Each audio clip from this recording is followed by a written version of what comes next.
All right, good morning, our people. We are trying to actually be here on time, and I think we're doing a pretty good job at doing that. So, welcome. Today is August the 7th of 2021. We are here to go on another journey to our destination. Hopefully, our students are ready, our friends, our colleagues, our compatriots are ready to do this work. We love having you guys here every Saturday. We look forward to having you guys here every Saturday. The question remains that what are you doing throughout the week to make sure that we're ready for today? Anyway, my name is Mona Saga. I will allow my sisters to introduce themselves. Welcome, sisters. Yeah, thank you, viewers, for being part of today. We have a very interesting um, show today, and we want everybody to pay attention about what is being done and what other people are flaunting as if they are the ones doing it. So we just want everybody to pay attention. Thank you for being here today. My name is Dr. Augusta Nosike, and we can't wait to start. Thank you. Awesome. Thank you, sisters. Thank you, viewers, subscribers. We appreciate you. You keep sharing, educating others. You're part of this team. Thank you so much for the beautiful work you're doing. And we are going to get home soon. So my name is Dr. Ekwi Simon Okube. I live in Lexington, Kentucky. Um, you see, in the world of varied individual preferences, where one man's meat is probably another man's poison, the Bible may be a trash to some, but the most inspirational book to others. Whatever the case may be, if you do choose to follow the teachings in the Bible or any other inspirational book, please make sure you read and study it by yourself. And let the practice of whatever you read from it make you a better person, not a criminal, not a liar, or a callous person who ignores the cry of the poor masses. Hmm. Also, please do not use it to brainwash or manipulate others. Thank you very much. Thank you, sister, for that. And that's what we're here for. We're here to change the narrative. Those that have been deceiving our people with money, with education, with all manner of stuff, we're saying enough is enough. Um, the use of English or the good command of English does not actually dispute wisdom. So we're asking our people, good men and women, to rise up. Let's fight this fight for our next generation. Even the Bible recognizes that a good father leaves an inheritance for his children. What inheritance have you left? Have you leave for your children yet? So this is the work. The work has begun for every one of us. You need to do your part. So our topic today says, as usual, we have this flying all over the place since Thursday. So hopefully you have taken a look. It says, if you help to kill yourself, your enemy will supervise your funeral. I definitely don't want that to happen to me. For some reason, something is going on with my computer here. I don't know why it's vibrating and shaking. Hopefully, it doesn't turn off. This is odd. Um, Give me a minute. Let me figure out why this is happening. Wow.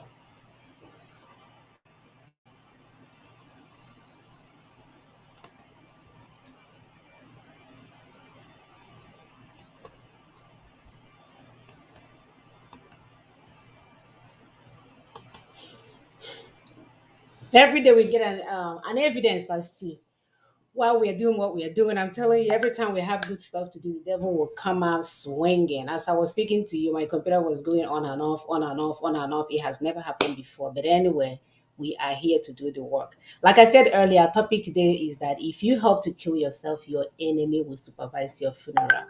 In a case where individuals are putting themselves in harm's way, the only reasonable outcome will be their demise. So, for those that want to get it right, there is an option to save your life and those around you. Our sister Ndidi Uweche put it in such a nice way by saying, even in the midst of chaos and violence, there's always a voice of reason and peace calling out. However, we are not the first to seek self determination. and find ourselves in a heap of chaos. There's chaos everywhere. We must listen to the voice of reason to save our lives and our next generation. This has happened before. If you think about the ancient Israel, modern Israel, Sudan, Amazonia, South Africa, wherever there is a struggle for self-determination, there are usually at least four identifiable groups. Some of them, they are known as the foreign oppressors. We're talking about the local willing tools, the miscreants, and of course, finally, the voice of reason. The foreign oppressors and the local willing tools will always look for ways to take advantage of the situation by trying to make money. They will pretend to have a solution, make the situation worse, and create fear to push their own agenda.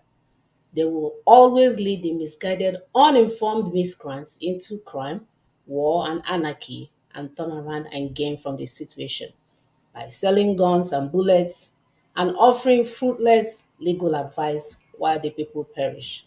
At the end of the day, the people are destroyed and there is desperation in the air. Mothers lose their husbands and sons, and daughters are taken over by the enemies. That's if they are not killed. And many will perish in prison, and those left will have to bear the burden of their crimes and criminality. So, whether you call yourself a superman, a miscreant from the southeast, southwest, wherever you're from, the long arm of law will eventually catch up with you no matter how long it takes. Those of you that help to kill yourself, while as you kill yourself, your enemies, of course, will supervise your funeral. So remember that everything that has a beginning also has an end, and we want to put an end to what is going on to happening to us today. So the good news is that the Nigerian Indigenous Nationality Alliance for Self-Determination, NINAS, Nigerian Indigenous Nationalities Alliance for Self-Determination, NINAS, is the only voice of reason in this current situation that we find ourselves in.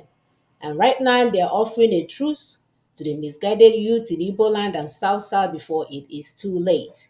You do not need to die for your freedom. You do not need to be sacrificed for those who just want to use you to make money and short-term fame.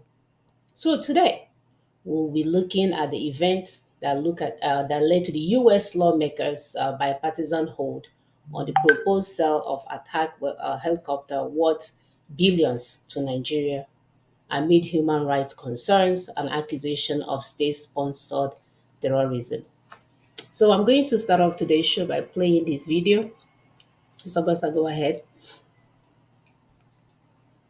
Yes,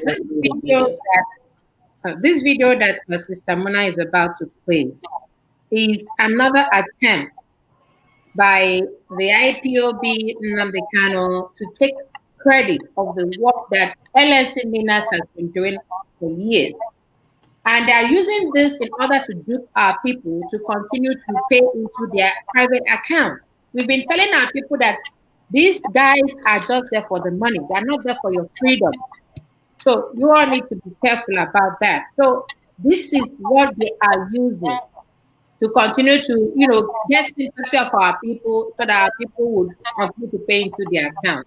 Please take a listen. Sister Muna, go ahead and play the video. Reviewing the document, looking at the document under review, and I can see that the issue in contention now are two things. I mean, this is as Bruce has said at the beginning, the case against the Secretary of State, Tony Blinken, and Secretary of Defense, Lloyd Austin. And it's centered on the A-29 Super Tucano jet that's been sold to Nigeria under President Donald Trump. But again, before I go any further, I even push my question back to Bruce here. I must note that going through this document and seeing that 6 jet has already been delivered, and just opposing the support IPOB, quote unquote, gave the former president of America, then my question to Bruce will be, you know, we know about the Senator Leahy, law or act as amended. We obviously know the content that for nations or countries that use these military hardwares acquired from foreign countries to oppress their people, that they should not be sold to them.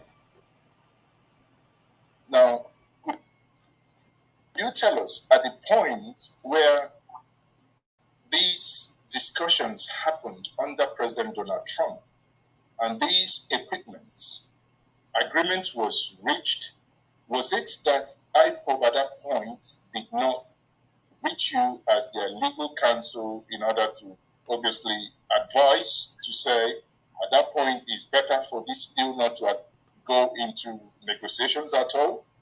Isn't it better, wouldn't it have been better to at that point stopped the sale as opposed to going to court to recall 6 already delivered and stopping the delivery of 6 about to be delivered? I wouldn't quarrel with your observation. I don't want to fault find IPOB. They have many, many things to address.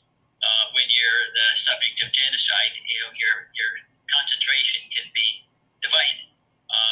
I simply was not contacted at that time. A lawyer.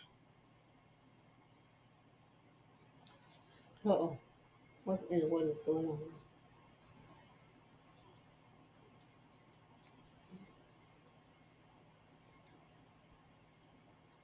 You've done a lot of this. And You can see something is at work today. A lawyer doesn't create his clients come to lawyers. So that's just a description of what in fact transpired. But I'm not inclined to fault find others. I don't know what the circumstances were. But ideally, a lawsuit would have been filed within days after the sale was approved. It's obviously more difficult to undo something than to prevent it from happening in the first instance. But I think serendipitously, in some sense, the belated filing is a little bit to our advantage. First of all, it's open and notorious that President Trump was very, very hostile to human rights, and he wouldn't care and whether some or not people were following him, weapons right? were utilized to commit genocide. He used very derogatory and indeed vile language at one point to describe Nigerian immigrants, you may recall. Moreover, in 2017, the Republicans were the dominant force in Congress, and they were reluctant to do anything that was opposed to President Trump. Now we have a Congress controlled by the Democrats, and they also are considering obstructing companion kinds of weapons, not necessarily the Super Tucanums, because of concern for human rights. You may recall during the Obama administration that there were a holdup of some Cobra helicopters because of concerns over human rights by the security services that would use them. So politically, the timing is probably more to our advantage, but legally in a court of law that doesn't look at the politics, it's more difficult to undo the transfer than to have it not occur in the first instance. But I want to repeat, I'm not here to fault find IPOB. Thank you very much. Just before we go ahead, I want to recognize the presence in our midst of Omoyele Shore. Omoyele Shore is a resident. You can stop at this point. Right. US, So I'm trying to Thank even you. find the stop button. We're Running not, with the federal. definitely my system is not behaving itself today. Okay, go ahead. I turned it off. Okay, as well could watch in that video, as at 2017, our people were already being pushed to support President Trump, despite the fact that there were no prior engagement, no prior arrangement with him. Nobody talked on behalf of the Biafra, like an echo or somewhere. Nobody talked on behalf of Biafra with him. So usually the first thing you needed to do was to negotiate before you pull our people out to come and either support or disagree or protest or rally around anybody. But that agreement was not made. Nandi, the criminal, what he did was to do everything upside down. You know, the way he steals people's mojo and present it as his own. So that was exactly what he did. Guess what? 150 people were killed just because they came out and rallied in support of President Trump that didn't even know that such people existed. You know, for a while, we're like, why hasn't Trump spoken? He didn't even know that these people existed. These people supported him. They were massacred. Just because people are paying money. Yes, now people were paying money. People were contributing to his money, and he never lobbied. You know, when we are telling you that we were in this guy's team before, we knew what was going on. It was all about the money for him. He needed more people to die before UN would come and support us. So he needed the death, he needed the numbers. And the numbers of people that he needed to die are our own people. Okay, you want to give us freedom, but you want us to die first before you give us freedom. Does it make sense? And we have died 3.5 million. No, UN did not come that time. Now you want to die another 10 billion before UN will not come. 8 million before UN would come. And remember, UN does not even care if all of you are massacred. All they care about is that did you follow the protocol that they set aside for you to use for your own emancipation? That is what UN is all about. So this guy did not talk with Trump. He did not discuss any Biafra, anything with anybody. He just pushed our people out there to go and rally. And guess what? Over 150 people were killed and nothing happened. And that is how we're telling you that, hey, you need to be careful each time he goes on the radio and rants, because that was basically all he was doing. He had no connection. He talked to nobody. He did not lobby for Biafra. He did not. And our people kept on pumping money into his account. Pumping money. This account is the one based in Jamnio. They kept on pumping money into this account. This account is because it wanted to live large while our people get killed. That one set aside. Remember during the Obama and Hillary Clinton and Joe Biden, this same Joe Biden that is now the president, it was the vice president then. Excuse me. When Obama was the president, they single-handedly removed president of Nigeria, then that's Jonathan Goodluck. They single-handedly removed him. They refused to sell ammunition to him because he needed those ammunitions to counter the Boko Haram that is presently decimating Nigeria as Nigeria is. They refused to sell arms to Sister Augusta, the Boko Haram, they started. Because we always tell our people that this set of criminals will create a problem. And then suddenly appear to be the heroes that want to help you to solve the problem. Exactly. They created Boko Haram. Yes. So that they can remove good luck with it. Yes. Because that's why they created Boko Haram and refused to sell ammunition to good luck to contend Boko Haram. And any attempt good luck made or the military then made, they will say they're abusing human rights. So they used that story and that lie to remove good luck and brought Buhari to come and kill our people so that they will come tomorrow and say we are bringing solution. Please go ahead. Yes, exactly. Just as you rightly said, that was the strategy. The strategy was to make Nigeria ungovernable by Goodluck Jonathan and bring in Boko Haram. And they succeeded in doing that. And when Jonathan kept crying that these people are, it took time for Hillary to even condemn. No, she never did. He didn't even take that. She never did. She never did. She never did. She's Boko Haram is a terrorist group. Yes. They never did. You know, they never did. So the human abuses that they were supposedly trying to protect, it wasn't part of not the real thing. It was just like a facade. And that's how they've been doing it. They come into you, take away whatever they have to take away from. They don't care if your people get killed. That's why we are saying that this determination, you have to do it by yourself. You have to follow a protocol that will make it possible for you to get your self-determination, not depending on from foreign body to come and help you. No, foreign body is interested in taking what you've got. That is the truth. We have SUS officials that provide detail of the meeting between the northern governor, and look at it here. You can see John Kerry. John Kerry was the Secretary of State then. He was here with these other guys. John Kerry was always traveling to Kano, and you would wonder, why would he travel to Kano when Kano is not even the capital? He was always traveling to Kano because he had to liaise with these northern elders to continue to decimate Nigeria. So that was the plan. They were all part of the whole deal. they campaigned for and brought in Buhari. And guess what the story is today?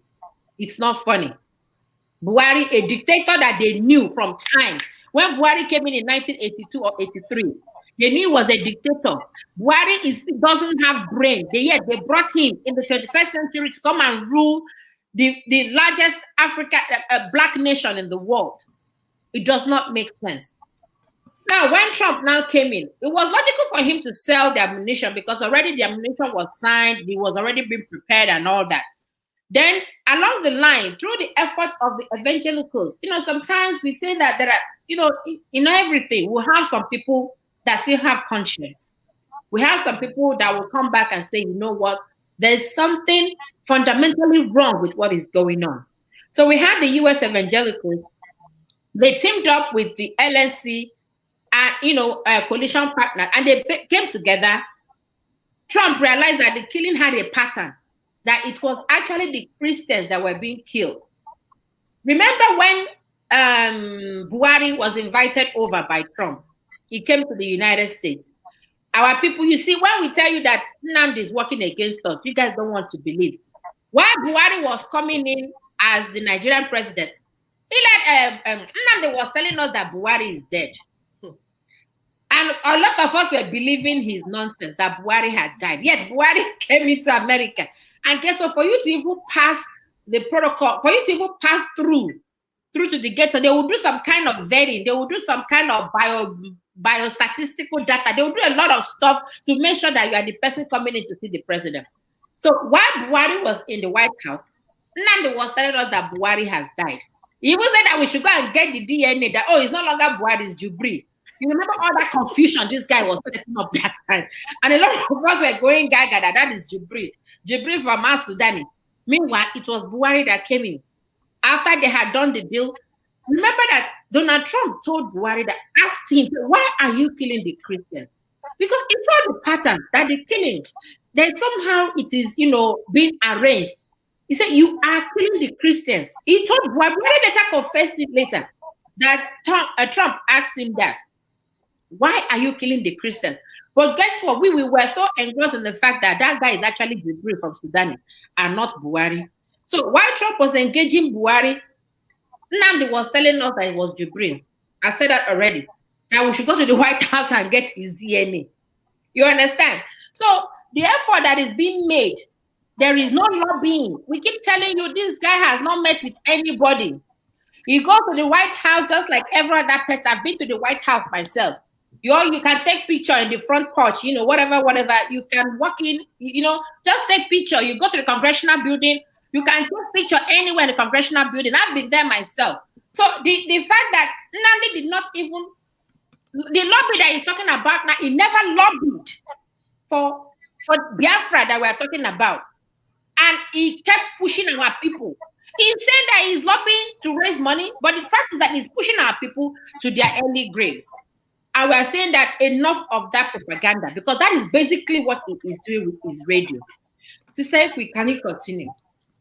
Yes, so we'll show another picture to our people, because here we do show, and we don't have time to gather propagandas because we were there.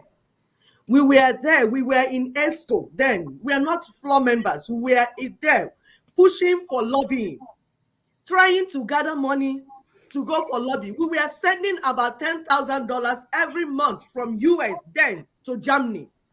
And we were pushing. We said, instead of sending this money to Germany, let's use it here to lobby. They said, no, Onyendu will have to come and lobby by himself. We're like, why? Onyendu is not even an American citizen. He doesn't have social security number. He doesn't have no, how will they trust him to go and lobby? Like, let our people go here and lobby. They frustrated every move. I remember one day, our people donated on ground $12,000. This one is apart from the monthly one they were sending to Germany. Our people in Houston sat together and said, we are ready. Let's move. 12,000, pam. One sitting. These people frustrated it. Sister Muna had to give back the people that made pledges back their money because they frustrated that move. Every move we made from inside IPOB to lobby for our people so that we can get what we want, Nnamdi Kanu frustrated it. What was he doing? To gain time, so that by the time, because he knew about LNC, we didn't know. He knew the details of LNC, and he was watching them. So he knew that we are coming into US to make some negotiations, but he was waiting to take the credit. Each move, he would take the credit. But you know what? When you do things like that, our people will die for nothing, because you are starting from outside and pushing them in the wrong direction, so they will keep dying. There's a next video that we need to play. Samuna was knocked off, and I can't see her anymore. Like, I know the enemy is trying to do whatever it is, but we don't care. So as we're saying, that if you plan your own death by yourself, your enemies will supervise your funeral. Definitely. Then you will not start blaming your enemies. It will be you that did it, because you had the opportunity to know the right thing. You had the opportunity to go and study at least the UN 2007 Declaration on the Indigenous People's Rights. It's online, it's in websites. NINAs, they have websites. Their activities are not hidden. Their activities are out there. You can go and study them and know and get informed. Exactly. Like what I said initially about Christianity and Bible. You have Bible to study by yourself. If you allow somebody to bamboozle you with what is written inside it, and your brain is washed, it is your own fault. In this world, you cannot afford not to be informed. Information is power. For anything you want to do, you want to be a medical doctor, you need information. You want to be a teacher, you need information. You want to be a bricklayer, you need information. Anything you want to do in this world, you need information. And it is your responsibility to gather those information by yourself, so that nobody will dupe you. Samuna, please, got your back. We're waiting for you in the next video. If it's ready, we will go with it. No, it's not. Go ahead. Okay. So, but there are criminals, like we said, Sister Mona said at the beginning. In every struggle for self-determination, you will have the good guys.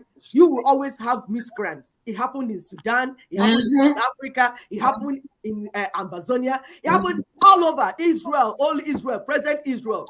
For every bad situation, some people, some criminals who want to make money from the bad situation. But you know what? These criminals are usually not large in number.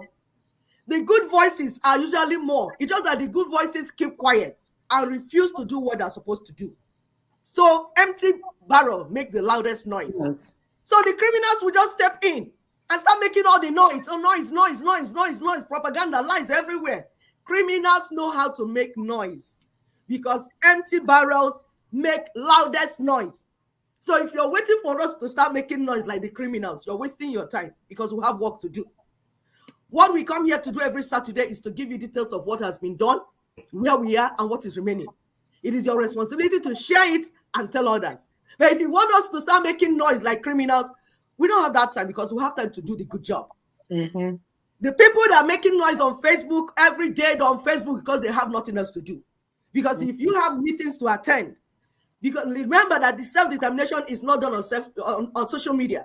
No. You have to step down from your high horse. Some of us in these past few weeks have to travel to interior places back home in your Niger territory where vehicles do not even pass.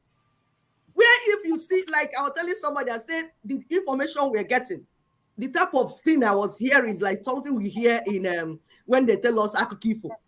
They'll tell you that they sent some people and they went through the bush paths, and when they got, there was no more road. They now saw Ndi Mwajisi etude. They saw 7-headed demons. And then they say, will they come back? So the people went, and eventually 7 went. Only 2 came back alive. Is that type of journey that some of our team members are embarking on. We send them to go to the most remote places to meet our people, because you need to using canoe. You know the canoe that you use hand. Exactly. So go to those places because they need to be carried along. You need to negotiate with them. My people,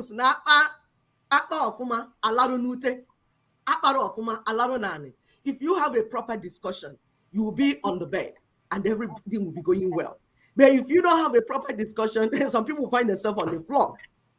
So it is important to talk with the owners of the land, the indigenous people. And we told you that this thing is about all the ethnic nationalities. This is not a case where one ethnic nationality, because you think you're more in number, you're making noise and you want to swallow the rest of the people. That is not acceptable in 21st century. Mm-mm. Every ethnic nationality is important. If there are 350, we negotiate with all of them. Even if there are just 20 in number, we talk to their leaders. We will negotiate with all of them. They will be part and parcel of what is happening. And we're going to have charter of relationship, and all of them will be part of it. They will speak what they want, and we will work together. And that is already going on. So listen to our brother. He was also a member of IPOB as we were. When we thought member, not floor members, we came out. We thought that these people were ready to do something, and we came out with our resources, our intelligence, and everything to work to get our freedom for our people. But they were criminals. So listen to our brother from Canada. He will tell you more. Thank you. Confusion brought about by the all-knowing spring leader who thinks that he owned the Biafra project. That's the way, like one thing Nande Kano did that continues to upset me, like taking our people for a ride, thinking that our people are stupid, thinking that he owns this franchise that he has to run as he like, he has to act as he like he can cross Abia and Imo State into my own estate in my own compound and take over the space. No, everybody to his own. However, the issue of Biafra is the business of all Biafra, including unborn generations. No one man would dictate to us. Our people, every one of our people needs to be involved in the matter that has to do with Biafra because it concerns everyone, including those that doesn't support us, including those that doesn't support the restoration of Biafra, including those that think that they have so much investment in Nigeria that nothing will happen to upset their personal interest. But I personally believe that the best thing that can happen to our people is to be separated from Nigeria. And by Nigeria, I mean the Arewa, the 12 Sharia states needs to be taken out of Nigeria. Meanwhile, while we're doing this, one man rises up and thinks that he has smart ideas. He knocked off people that he started with, people like Barrister Meke Mekesiri, a number of people, Omiomio, Asiebu, Clifford Iranya. They went around the world and they appointed coordinators, people who are not even members of Igbo community groups in every part of the world, wherever they are. We all started, we were all together in the same forum under Biafra Actualization Forum that was set up while Owazuke was holding forth. Now, how did one person decide that he owns Biafra? That he can dictate to our people and issue death threats and threats to beat up people until they die? To Nyawodo. For what? For what? How do you make false promises to our people when you have nothing to offer them? We're not in a position to wage war. Our people don't want to wage war. In speaking with a Jewish friend about the fact that Jewish people continue to talk about Holocaust, everything, this guy told me that the people of Israel will continue to say it for the next, until it is at least 100 years, until you don't see the generation that saw Holocaust. If they are completely gone, then that may begin to go out of discourse. Now we are about 50 years after the Civil War. It's 50 years this year, January 15, 1970. The generation that went to war, active war, young people that saw battle, they are still around with us. They are worried about going to another war. And you continue to speak about war when you have nothing to offer, when you have no army, no fighting force, nothing. When you have actually sabotaged every effort to get our people somewhere. You destroyed what was planned to do. You're supposed to go to Ukraine and ended up in Lagos where they arrested you. You're supposed to go to East. People supposed to go to Israel and you messed it up. You didn't let them succeed in their mission. What do you want? The money? Is it all about money? Why don't you keep whatever you have up to this moment, but start telling our people the truth? Start reprogramming the head of those that you have confused, that you have given false promises. Like I said, there is no Biafra close, as far as I know, and I should know where we are with Biafra. All right, thank you. Go ahead, sisters. This is our brother talking about it last year, when he was explaining to our people how their brains have been brainwashed with Nnamdi's, what is it called? Phantom Biafra. You understand? And and that is what we are saying. That everybody, you have to be part of the discussion. You have to be part of the discussion. You have to play your own role as a stakeholder in this new nation that we're talking about. It's not just one person determining or detaining or saying whatever he wants to say, telling he's going to bring you a nation. Okay, see now, but our brother was able to tell us that he was supposed to go to Ukraine to secure some arms and ammunition for the project. But he derailed and ended up in Lagos. And that is the same thing he did. He went to Kenya this time around. God knows how he was lured into Kenya to go and probably, he lost booty a lot. So probably was lured into Kenya to come and get some booty.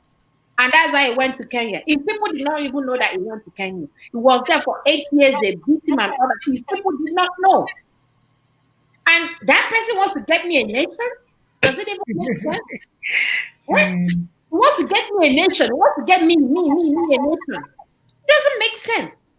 So we're telling our people, do not allow him. Now, his siblings are fighting over where their account should go, where the money should go. They are fighting. The one that is in Germany, where most people did not know that he is actually the financial secretary. All along that IPOB was, he was the financial secretary worldwide. He was the one collecting the money. The money was going directly into his pocket. Majority of you do not know that Nene is their mother's sister. Is their aunt. Majority of you do not know. So this is a family business. Nene is their aunt, the treasurer. That useless woman at our age cannot tell the truth. She's the treasurer. She is direct aunt to these people, to these fraudsters. She's the direct aunt to them. So the money is within the family. And that is why the wife of the prophet, that's Nnamdi's sister, will come on air and be telling you, if Anya's name is not on the account, you people should not do it. Are you all crazy? Why do you donate to one family that has brought more pain to our society? Why would you continue to donate to a family that is what runs in their system is not blood? These are fraudsters. He will come up and talk about governors. He will go behind and collect, as he collected 500 million from Rocha Sokorocha. He was calling him Rocha Sokorawusa. When Rocha paid, he stopped calling him Okorawusa. Then to the other guy, the one of Anambra State, that one bought him a Prado Jeep, two, and gave him money. I heard it's like $100,000. Yes, Obiano. The money that is made for the community was given to an individual. And he goes about talking nonsense. If he really meant well, he would have used that money to secure lobbying or lobbyists that would lobby on behalf of Biafra. And now they are paying some lawyer, Bruce Pine. I don't know how much they gave him to come and distort what has already happened. Of what is going on. Augusta, you're forgetting this is the same guy that is in Chicago, where they are killing black people every day like chicken. Yes, so no, yes, he has not defended the black people in his neighborhood in Chicago. Now he wants to money. Represent the monkeys and the baboons that his master left for him. Wow.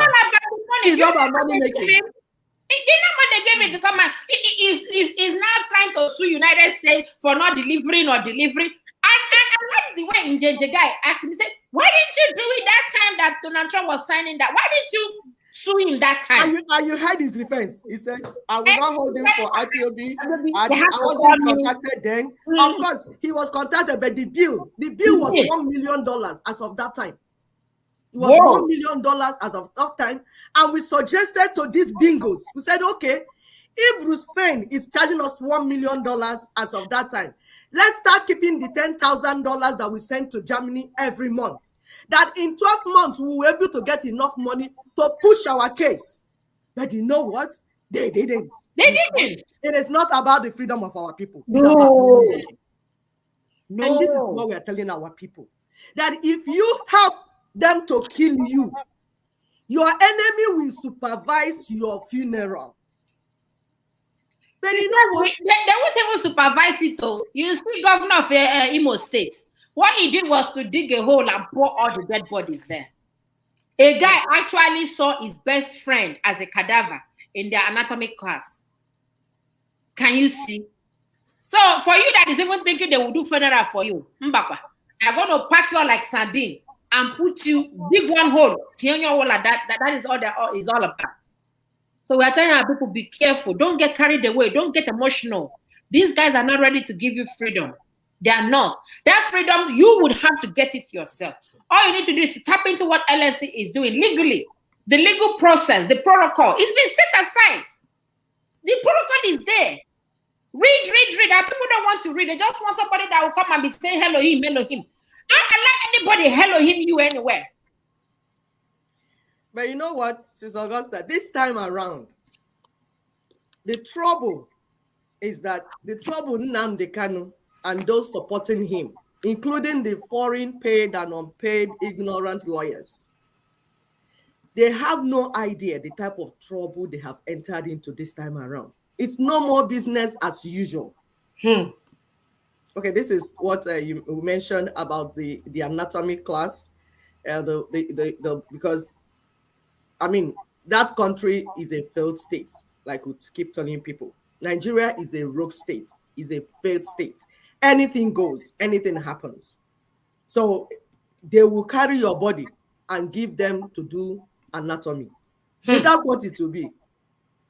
Because nobody will locate where your body is, and then your police. And the funny thing is that this case now, the boy wasn't even, he was just coming back from club in the night. Because that at the end of this show, we're going to tell you some things that you should not do at this critical time. Don't move anyhow at night, because we have these rogues in charge. They will add you to the indices. They will add you to the number, to the statistics. You just be part of the statistics. They will gather your body and give to medical students to do anatomy. And life will go on. Life.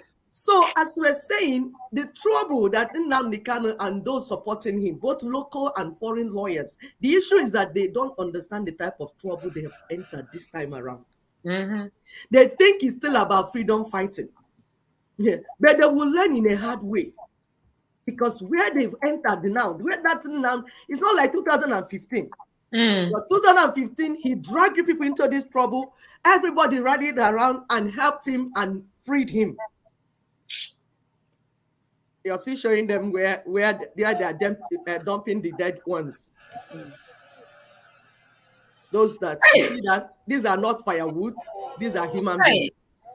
These are human beings being offloaded like firewood into ground. Please, you do not need to end this way. That's what we're saying. As mothers, we come to you. We are saying we are doing everything possible to make sure that our land and our people are free. And every day we promise you, say, see, if it means going to the moon, we will go to the moon. But we will follow a process. We don't want you to end this way.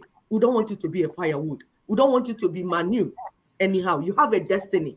We believe that you have a destiny and that you can fulfill it on this earth. And we are working hard to make sure that your destiny is fulfilled. All we are saying, listen to us. And as mothers, we will not misguide you. Where we tell you to go, ask us questions and then go there. We're not even saying you should not ask questions. Ask us questions so that you understand the process and where we're going. So as we're saying, that this time around, they have found themselves in a big problem. The problem, part of the problem is that as they're holding that criminal there, his boys are making matters worse. They're busy chopping up people's heads, killing them inside their villages and markets in Southeast, and keeping the evidence for the Nigerian lawyers, the Fulani lawyers, to use against their emperor. So you're digging more hole for him. He is already in a hole. But you that you are killing our people and keeping evidence everywhere, you are making it difficult for him to come out of the hole that he has entered. The more you create the state of terrorism, the more you make it impossible for any sane person to go close to this case. You are helping to destroy your Nnamdi Kanu every day. through your unguarded actions. You're giving your enemies the opportunity to supervise his death and funeral. And there's nothing you can do. It will be your stubbornness and criminality that is destroying you. Nothing more. And you know what? The ignorant and mischievous people keep comparing the situation with that of Sunday Igboho, who has not killed anyone, who has not terrorized anyone. There is no video except the one that Nigerian government will go and cook up, where Sunday Igboho is calling people to be killed or coming to kill his own people. All he did was defend his land, and there was evidence of what he did. As he was going with the governors. Every meeting that Sunday Igboho went in his village, he informed his governor, and there was evidence. He involved his governor, he informed the police in charge. This is what I'm going to do. I have a meeting now. This is what I'm going to do. Come and supervise it too. Because if I go there and they attack me, my boss will fight back. Come and see what is going on. He followed evidence, because that's why you saw the other time we had conference in Minas. He came to identify with Professor Akintoye, trying to show you that he wants everything to be done in a logical way. He is following due process. They are not the same thing. Our people will soon understand the danger of having a stranger who does not know your story or even your boundary, the boundary of your territory, lead you in a war to reclaim your land. Bruce Fane does not know the case he's dabbling into. Telling you, he just wanted to make money, and that money he's making. He does not understand it, so he cannot lead you. It's like when strangers serve food in your wedding. You see, those strangers, they will not give food to your parents, because they don't know your parents. They will just carry food and give anybody they want. That's what it is like getting a foreign lawyer who does not even know who we are. Who are the Biafrans? He does not even know the case. And this has been happening in Africa. Don't we have lawyers in Biafra land? Don't we have people that read LMB and MMND and all those stuff in Biafra land? We have people that are very, very intelligent. And he's going to go and get one guy in Chicago that probably is broke. Very, very broke. Of course, he's broke. It's like the other one they call, which other that woman? That woman that they call, that albino woman. That woman where they be like yellow papa. Monday or something. No, not that one. That one. The other one that was sending pictures to Nnamdi when he was inside prison. Candy Star Wars. Don't mind that girl. I gave it back to her. She thought she could threaten me. I said, bring it on. Bring it on. You want to come and talk to somebody? I said, all about money. It's all about money. You can't come and when they are broke. Give me 2 seconds about Candy. Okay. You can't come. You cannot come and take what belongs to us. It is our own. It is our own pain, and you want to express our own pain more than we that have been pained. It does not make sense. And because we are emotional, everybody wants to hear, everybody wants to talk, everybody is emotional about Biafra. You want to use it again. After Nnamdi had cut you off, you are busy sending your naked picture to Nnamdi when Nnamdi was in Kuje prison, because of the money that you guys are going to make out of the trolls, out of the pains of our people. And you come and talk to me. I told her to bring it on. She would think it's that one that she had with that even allowed her to go with just $1. This one is that you will pay my lawyer fee. You will pay all the money I've lost so far. You will pay all of them. You want to bring it on, talk about our people's pain as if you meant it, and you don't mean it. That your father is a friend to Donald Trump. Your father is a friend to Donald Trump. Your father is not a friend to Donald Trump. And even if your father is a friend to Donald Trump, does that give us Biafra? No, he doesn't. And you know why? In the Iranian's case, why she was made to pay $1 was because they checked her account here and saw she was a poor person. Ordinary nursing aid. A nursing aid that does not work. I mean, how much can she earn to pay a lawyer? If they charge her, she won't be able to pay it, and it will make the case to linger on.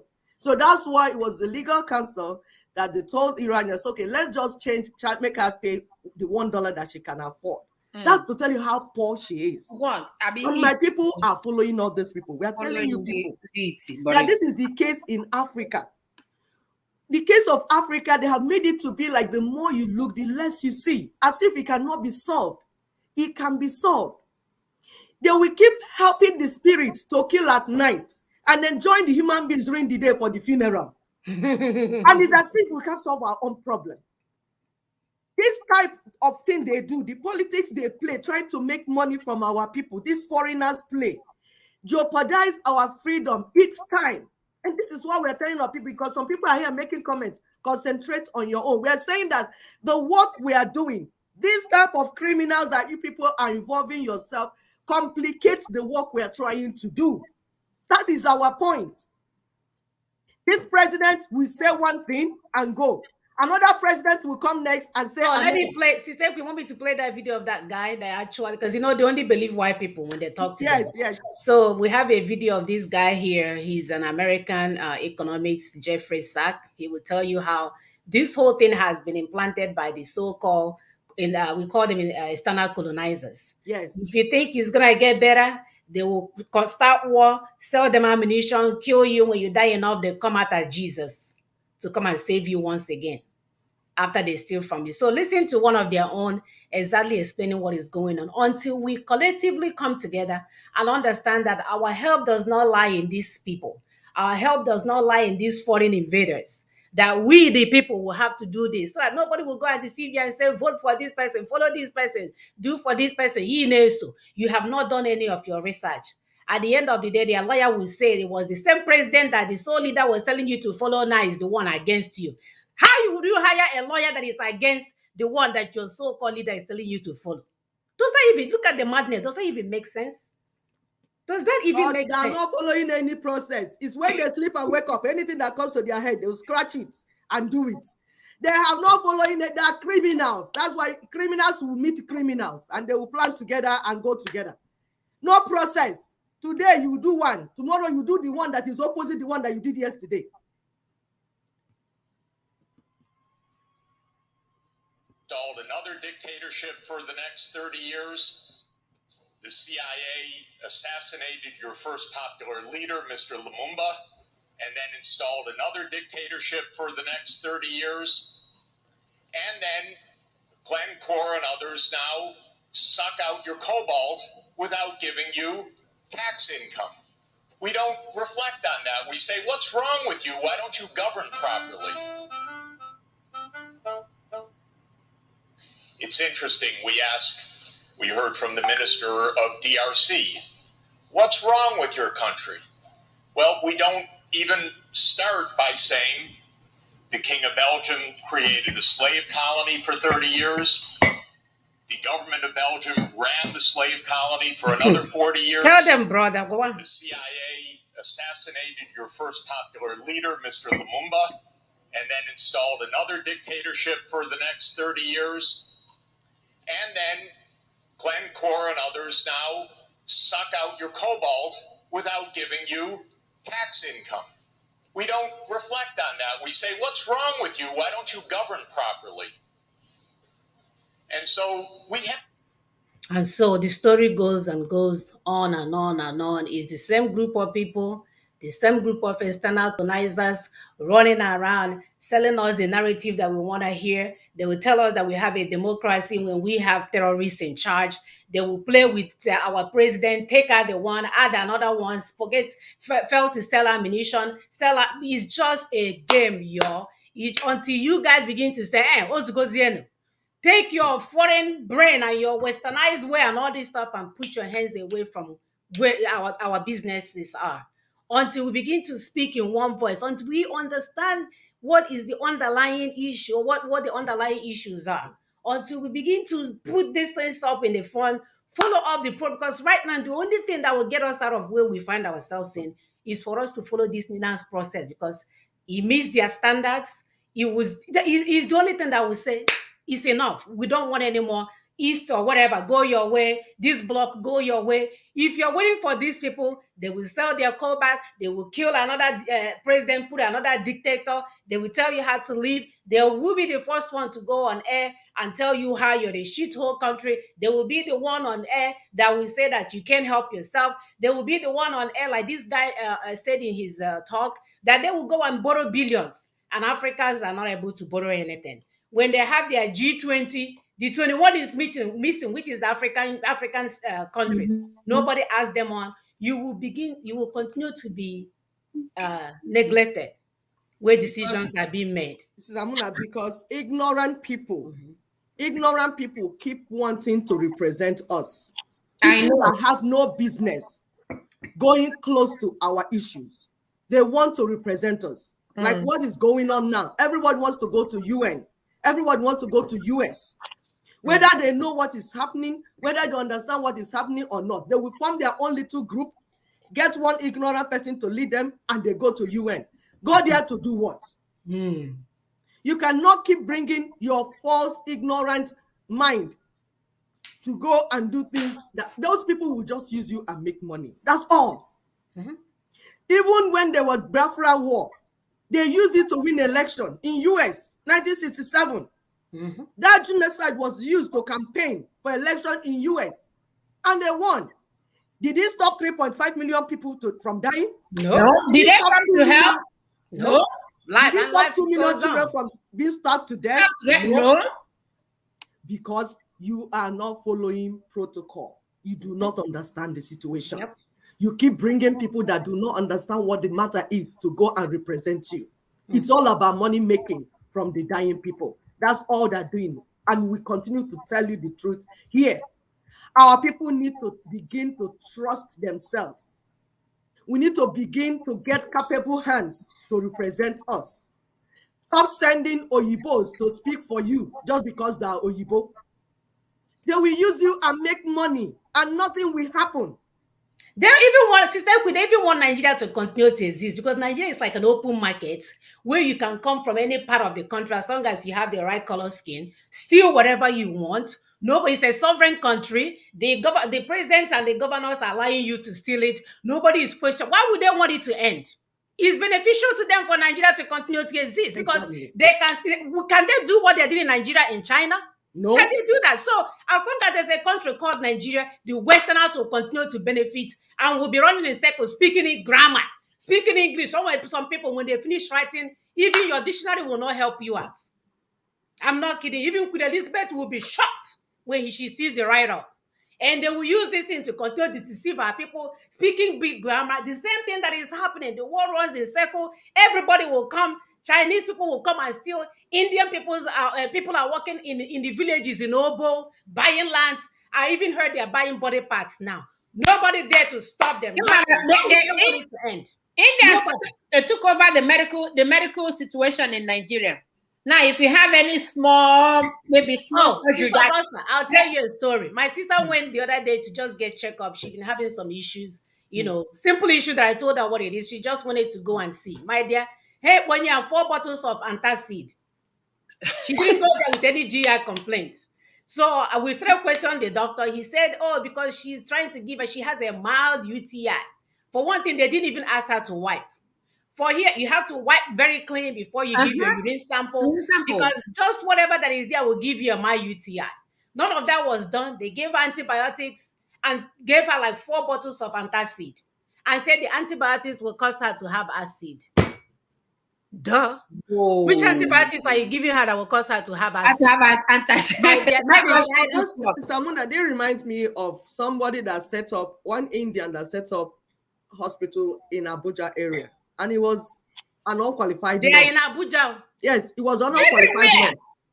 Meanwhile, in Nigeria, if you're not a medical doctor, you can't set up a clinic or a hospital. But it allows a foreigner whose certificate they cannot be verified to set up a hospital in Nigeria and run it. Why? Because Nigeria has become a rogue country. It's open for any criminal. It's open for every criminal to come, which is why we are telling you people. It happened in Sudan. So when we give you evidence. Their liberation war took years. In Congo, they're still fighting. Why is it not ending? Because people are making gains from the Money out of chaos. it.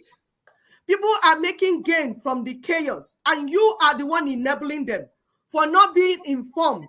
You are the one allowing them.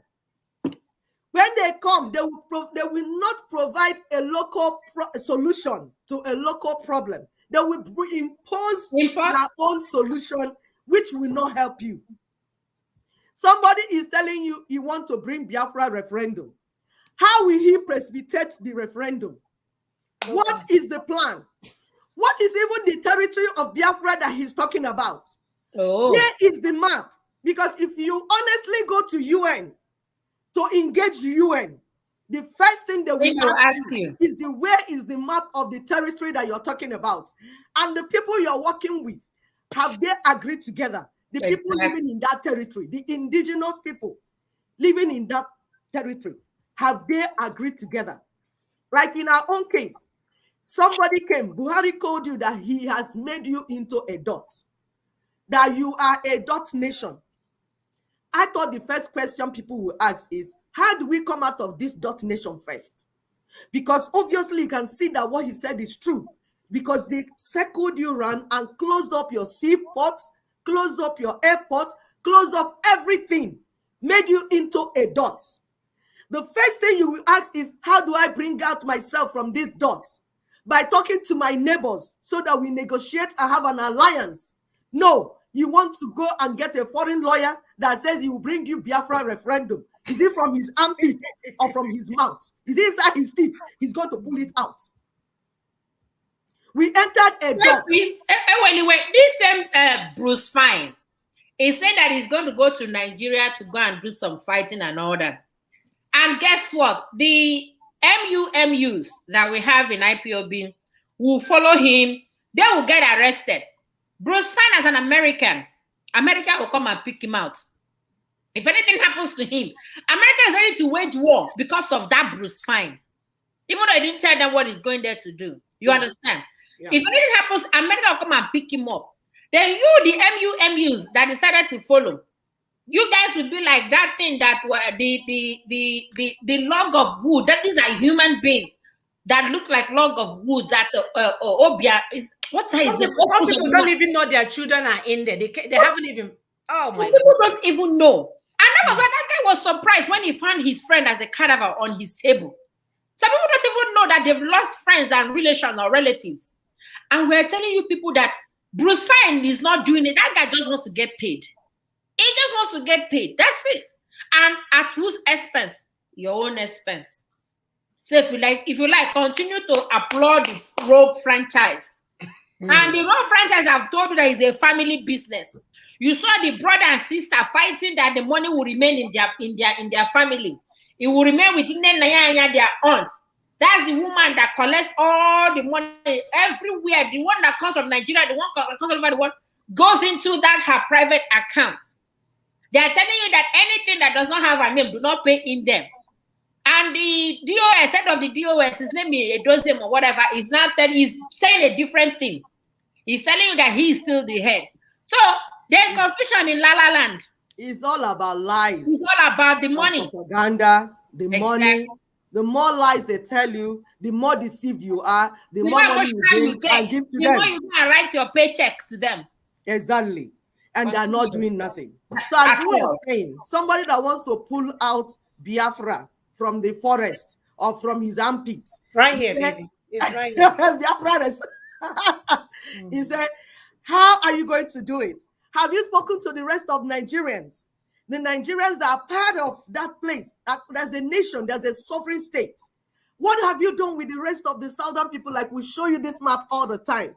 We say this map, you see these people, they have removed themselves from Nigeria by introducing law, Sharia law, but you still have the middle belt to negotiate with. You still have the Yorubas to negotiate with. Then the rest of the Ijo Ishekiri, all these people down here in this territory.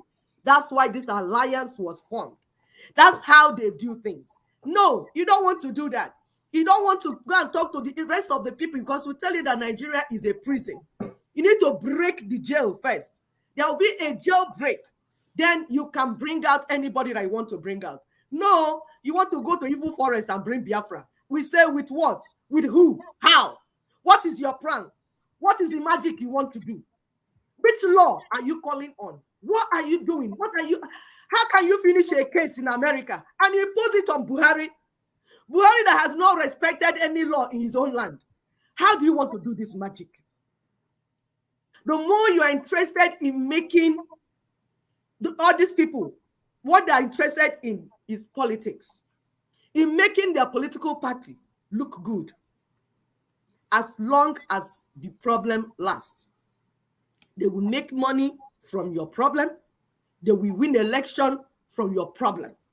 They are not there to solve your problem or give it a long-lasting solution.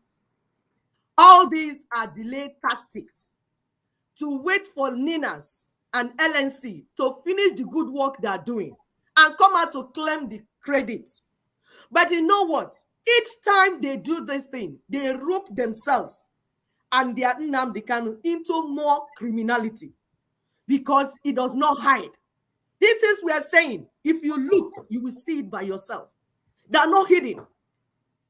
You are filing suits on a matter that LNC Ninas have finished. Something that was decided upon and they finished it. You want to file suit on it now. They will just take your money and zap. And you know what? Especially when eventually, like he will understand, that if this case, if he continues to push it, he might lose his law license. In the US, it might be difficult for him to practice because there's no way you will support criminality and continue to practice in US. So he will collect your money and disappear and go and hide and start telling you cock and bull story. He will turn to this side and turn to this side. If you call him again, he will buy you from his call. Your number, you can't get through anymore. Your money gone. Mr. Mona, please, the other video. Okay. So we want to show our people what has been happening. We're going to give you timelines. We break it down for you so that you understand. These things are not hidden. They are verifiable. These are verifiable truths.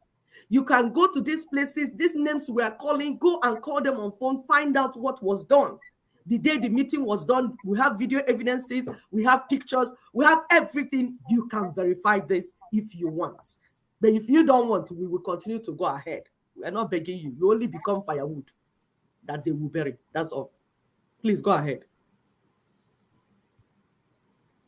Nigeria, a founding member of the National Party of Nigeria, NPN, in the Second Republic, and arrowhead of the Delta State Movement and the non-Nedeco steward, from which he also... I'm not sure you are where you're supposed to be. Okay.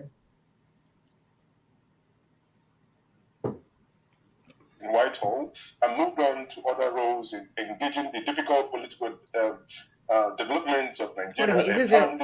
Is it the right video? It should be, now or never. Yeah, that's the right video. Is the timing. The timing should be at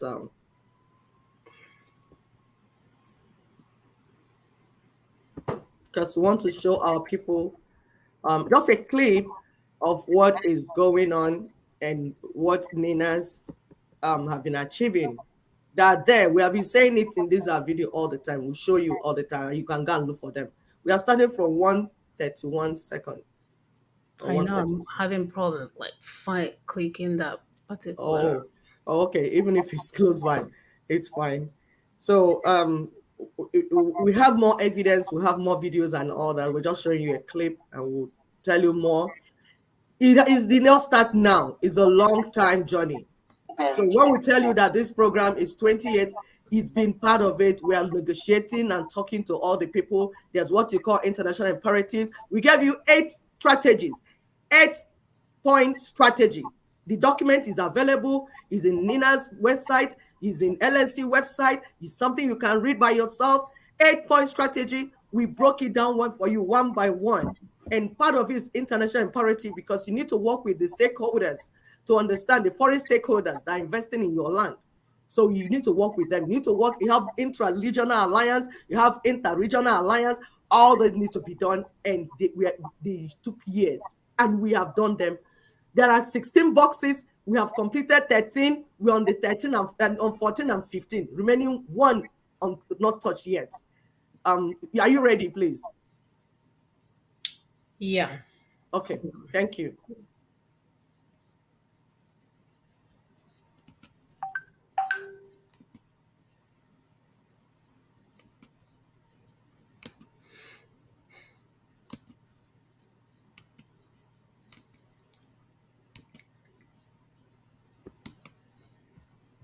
Please, viewers, be patient with us.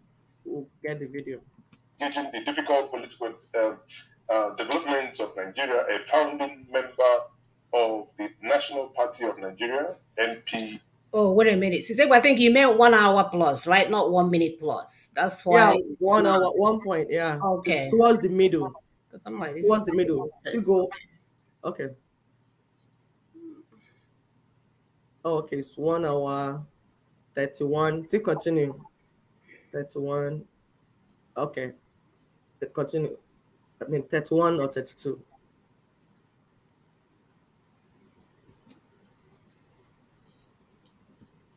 Number 8 on that strategy list is oh, please, can you go back a little bit? Oh gosh. We've been collaborating for a long time. Back with the adverts. It's all about money making all the time.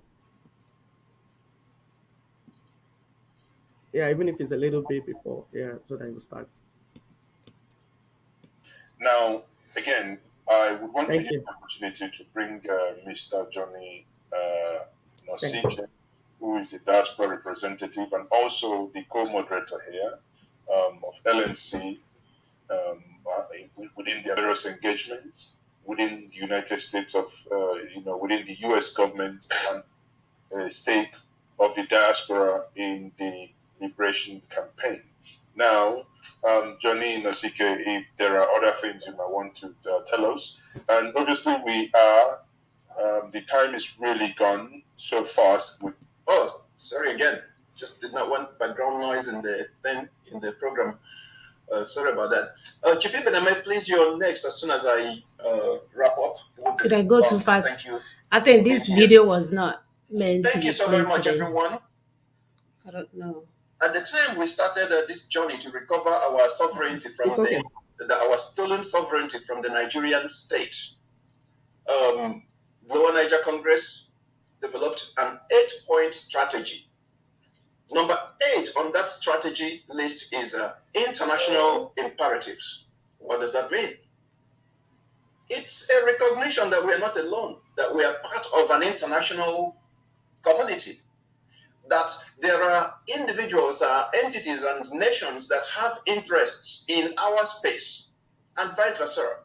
It also means that things that are happening here locally can have international implications, and that things that happen internationally can have implications, serious implications here, such as policy. An American policy can affect us in our space. So when you are seeking your sovereignty to regain it, it's very critical to talk to the people in these power centers around the world for them to understand who you are, what your issues are, and what you're trying to accomplish. Nigeria sells 3 million barrels of crude oil every day. With this money, they are able to hire big-time lobbyists in the power centers around the world. Lobbyists talk to policymakers. These policymakers depend on information. They craft policy based on the information that they have. So if you're not out there talking to these same people and making your case known, policies will be arriving things will be happening in the rest of the world, and you will sit in your space wondering what is going on, thinking that everybody cares about nothing but money, for example. So it was very critical for us to connect with the United States. Interestingly, the things that you saw online in 2019 were not our first interactions with the United States. We started interacting with them as far back as 2004. We were not actually the ones that found them. They came looking for us.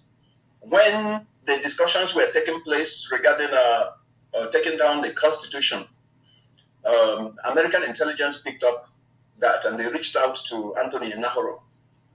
They wanted to talk. They wanted to know more about it. They scheduled a meeting that was in Lagos. Anthony Nahoro told them that for that meeting, there's a young man that he would like in that meeting, the one who developed the proposal, and that he would like him to be there. And that young man was Tony Nadi. This was 2004 during the Bush administration.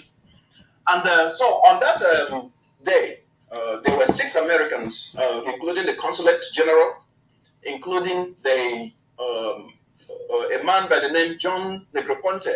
He was ambassador to the United Nations. He was ambassador to Iraq. He was director of National Intelligence. He was a deputy secretary of state. This was a top-level meeting. And then when the Americans came in that meeting, one of the things that they wanted to know was, you're talking about taking down a constitution. They understand what it means. They understand that once the constitution goes down, the union is at an end. And their concern was, when this thing goes down, are you going to drag Nigeria into Somalia? How do you plan to manage this process? So discussions began. Other questions came. And the team opened up to them and told them exactly what they were trying to do. And they are concerned. Understand that these are stakeholders also, just like I said earlier. So they had questions, all kinds of questions, and those questions were answered intelligently. And in the end, they found out that the people that are behind this effort not only are taking down a constitution, but they have a plan, a well thought out plan to manage the transition to where it does not create chaos. We are not anarchists. From that time, there has been respect was built on both sides, and there has been communication. There has been the Americans. So in short, Americans know about this. They looked at it long ago. And so fast forward to 2019. On the 17th of January 2019, the Secretary General of Lower Niger Congress was speaking to an audience at the Washington Press Club in Washington, D.C. And he was talking about national security. If you know anything about our space and you're in that space, so you know what we're talking about, you know that by 2019, the things that we feared in 2004 have manifested fully. Nigeria now had 2 of the world's 4 most dangerous terrorist organizations, Boko Haram and Fulani Herdsmen. They have partnered with their friends from Iraq and Syria, ISIS, forming a partnership called ISWA. And these are enemies of America.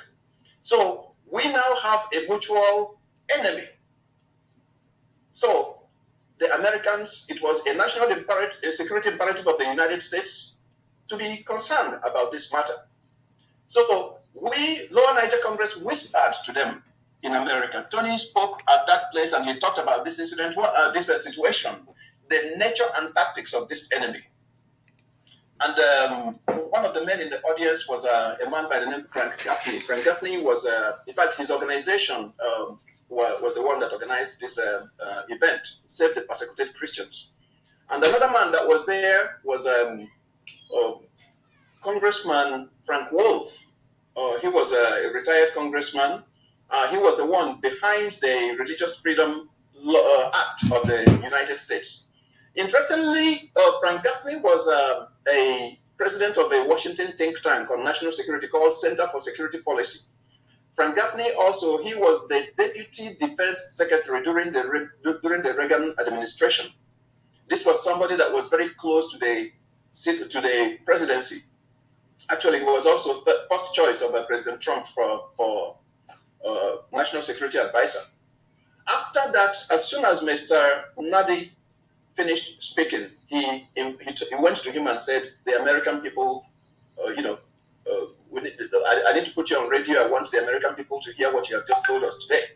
So on the 19th of January, 2 days later, he interviewed Tony Nadi in his radio talk show called Secure Freedom Radio, which is transmitted to 224 stations across the United States. American citizens got to hear what is going on in our space. And when they heard about it, they understood also that their national security was also compromised because this enemy Once they get full control over the wealth of the Niger Delta, as well as the military hardware of Nigeria, they were going to be a much dangerous enemy that America cannot contain. They understood the national security implications for America and the rest of the world. So after that discussion, and after also the issue of ethno-religious killings, where jihadist Muslims are killing Christians in their ancestral homes, America was very concerned. They began to act right away. The events were set up for, I think it was around May of that year, or around March or thereabouts, that they sent an invitation to Tony Nadi to participate in an event that was being held in Washington, in the seat of power. And that event was, the first part of it was in the House of Representatives. And on that day, Tony Nadi went out there with the team. We were all involved in that outing, in the planning and putting that whole thing together. When he got out there, the first thing that he went after was the narratives, the false narratives. That was the address that he made. And I'm going to be sharing some pictures with you on my right here. I'm going to share some. No, not this one. Not this one.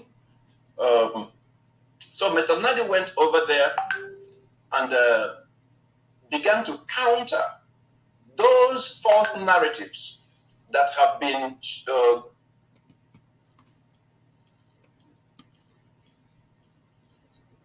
All right, so we'll stop the video here. That video is...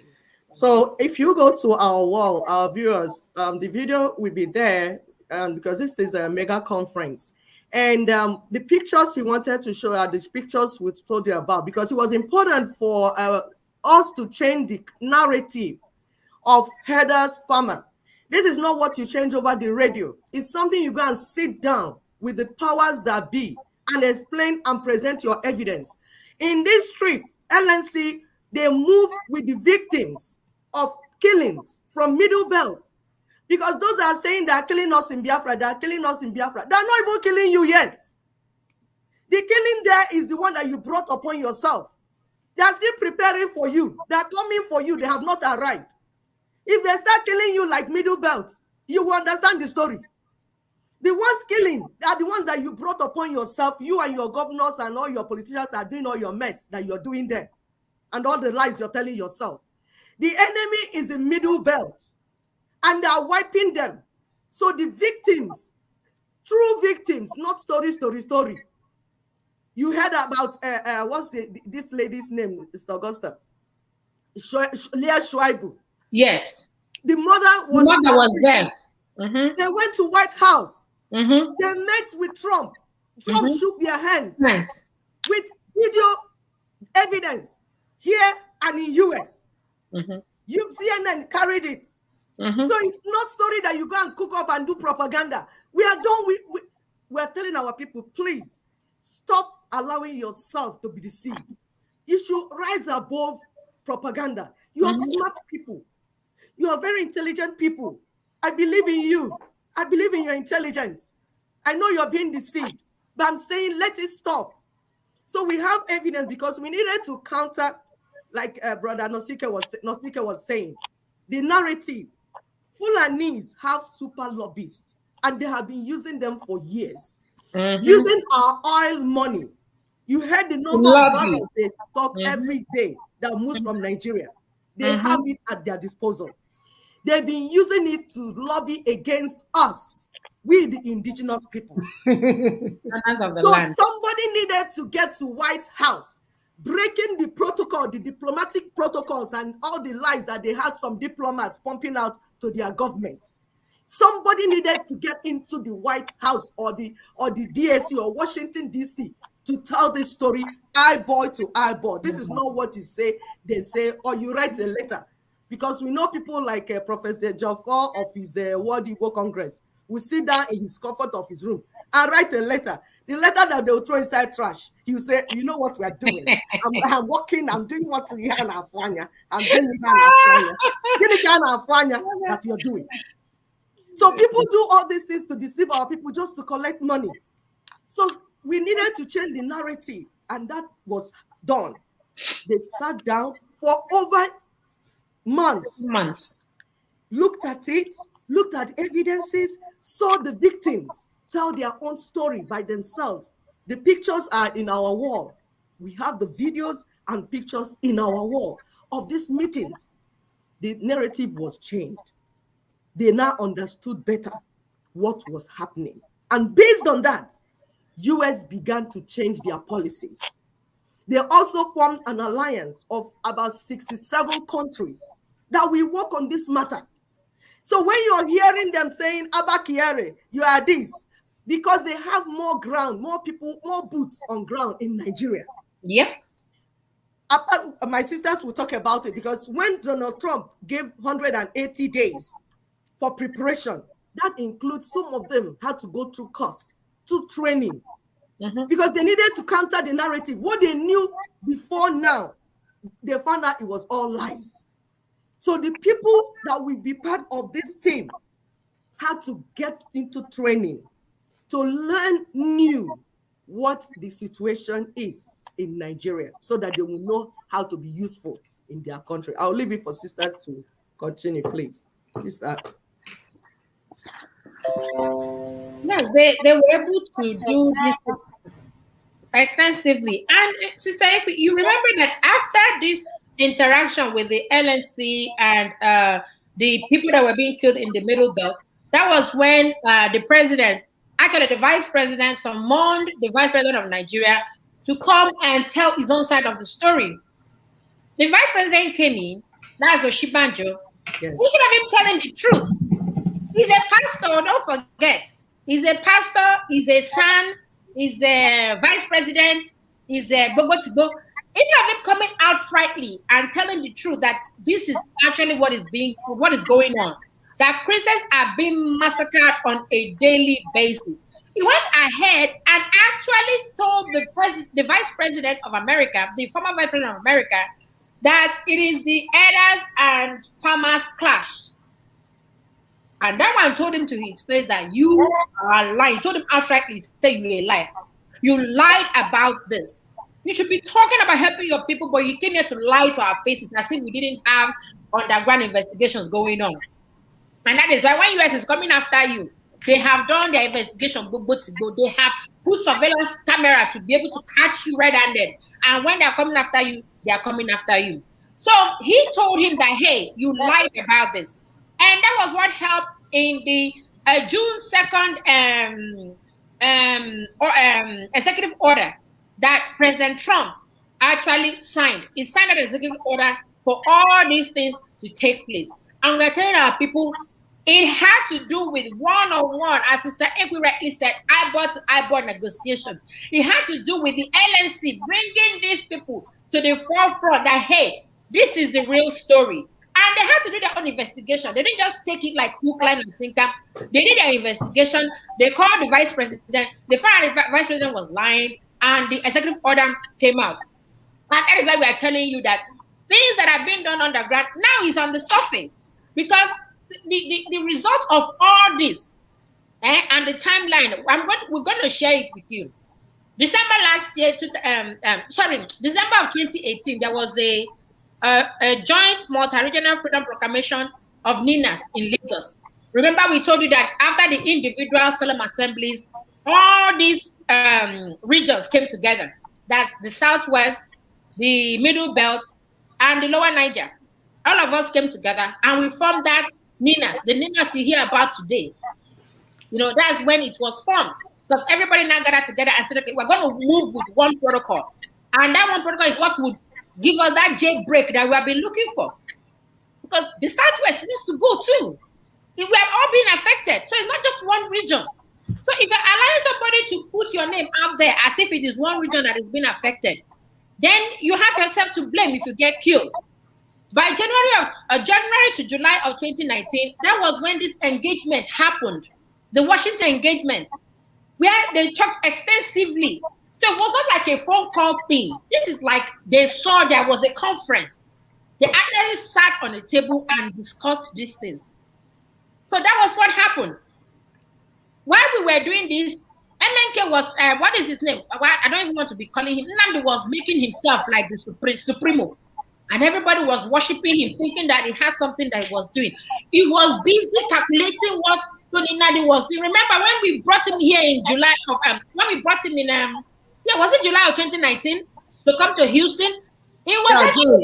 You know, after May 30th that we had, it was June. He did everything possible to get him to where he would go for the lobbying. He was dodging it. He was running dodging under it. the table. We are wondering what's going on. Why is this man running around? Why is he running like a rat? If you tell him to go to Houston, he wants to go to Austria. He go to another place. If you say no, go to Houston, that's where our people are. He doesn't want to go there. He wants to go somewhere else. If you say okay, go. They say it's for security reasons. We're saying, which kind of security reason? What's he talking about? We know that one. We spent almost $2,000 for security for him. I'm telling you. And the funny thing is that when he actually came to the US, he came through Houston, went to Killeen in Texas. One tiny village, not even one Nigeria. Killing in Texas, got me one pastor so that it will look like, oh, the pastor is the one happy to find that guy. Wayo Chacha. Serious Wayo. While he was eating soup and licking soup, and eating akara, everything that he giving you eat. Yes. You don't have to have anyone inside plate. He went to meet the pastor. His name is Pastor Cecil Adams. Yes, I'm ready to call his name. He went to meet him, and now was fronting as if he has connection to Ted Cruz. We said they wrap us together. Meanwhile, others were meeting. Ted Cruz was part of the people because we kept seeing some meetings going on. We didn't know there was another group that was doing something meaningful, but they refused to mention Biafra. Biafra. We were online, they typed in top Biafra, now top Biafra. They didn't even mind us. Not knowing they were saying, Indiara have come. These criminal people are here. Please continue with the timelines so that our people will know how everything, because you have record. You can have record these things. We have record. There are videos, there are documents. Look, in America, if you didn't document, it didn't happen. So for somebody to tell you that he met somebody and there was no documentation of meeting that person, it did not happen. Like, I remember when Nnamdi would come on air and said he met with Onyeke Florida. What is his name?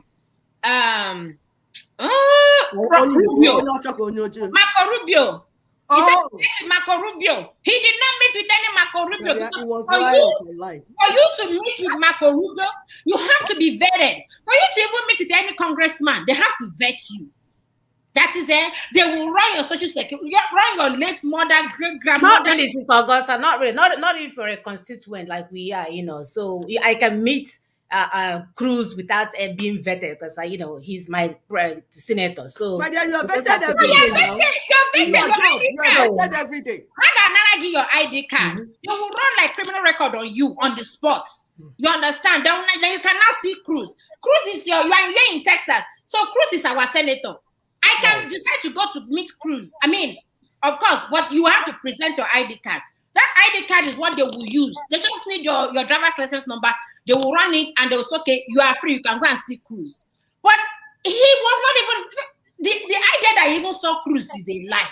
The idea that he even met with Marco Rubio is a lie. You understand?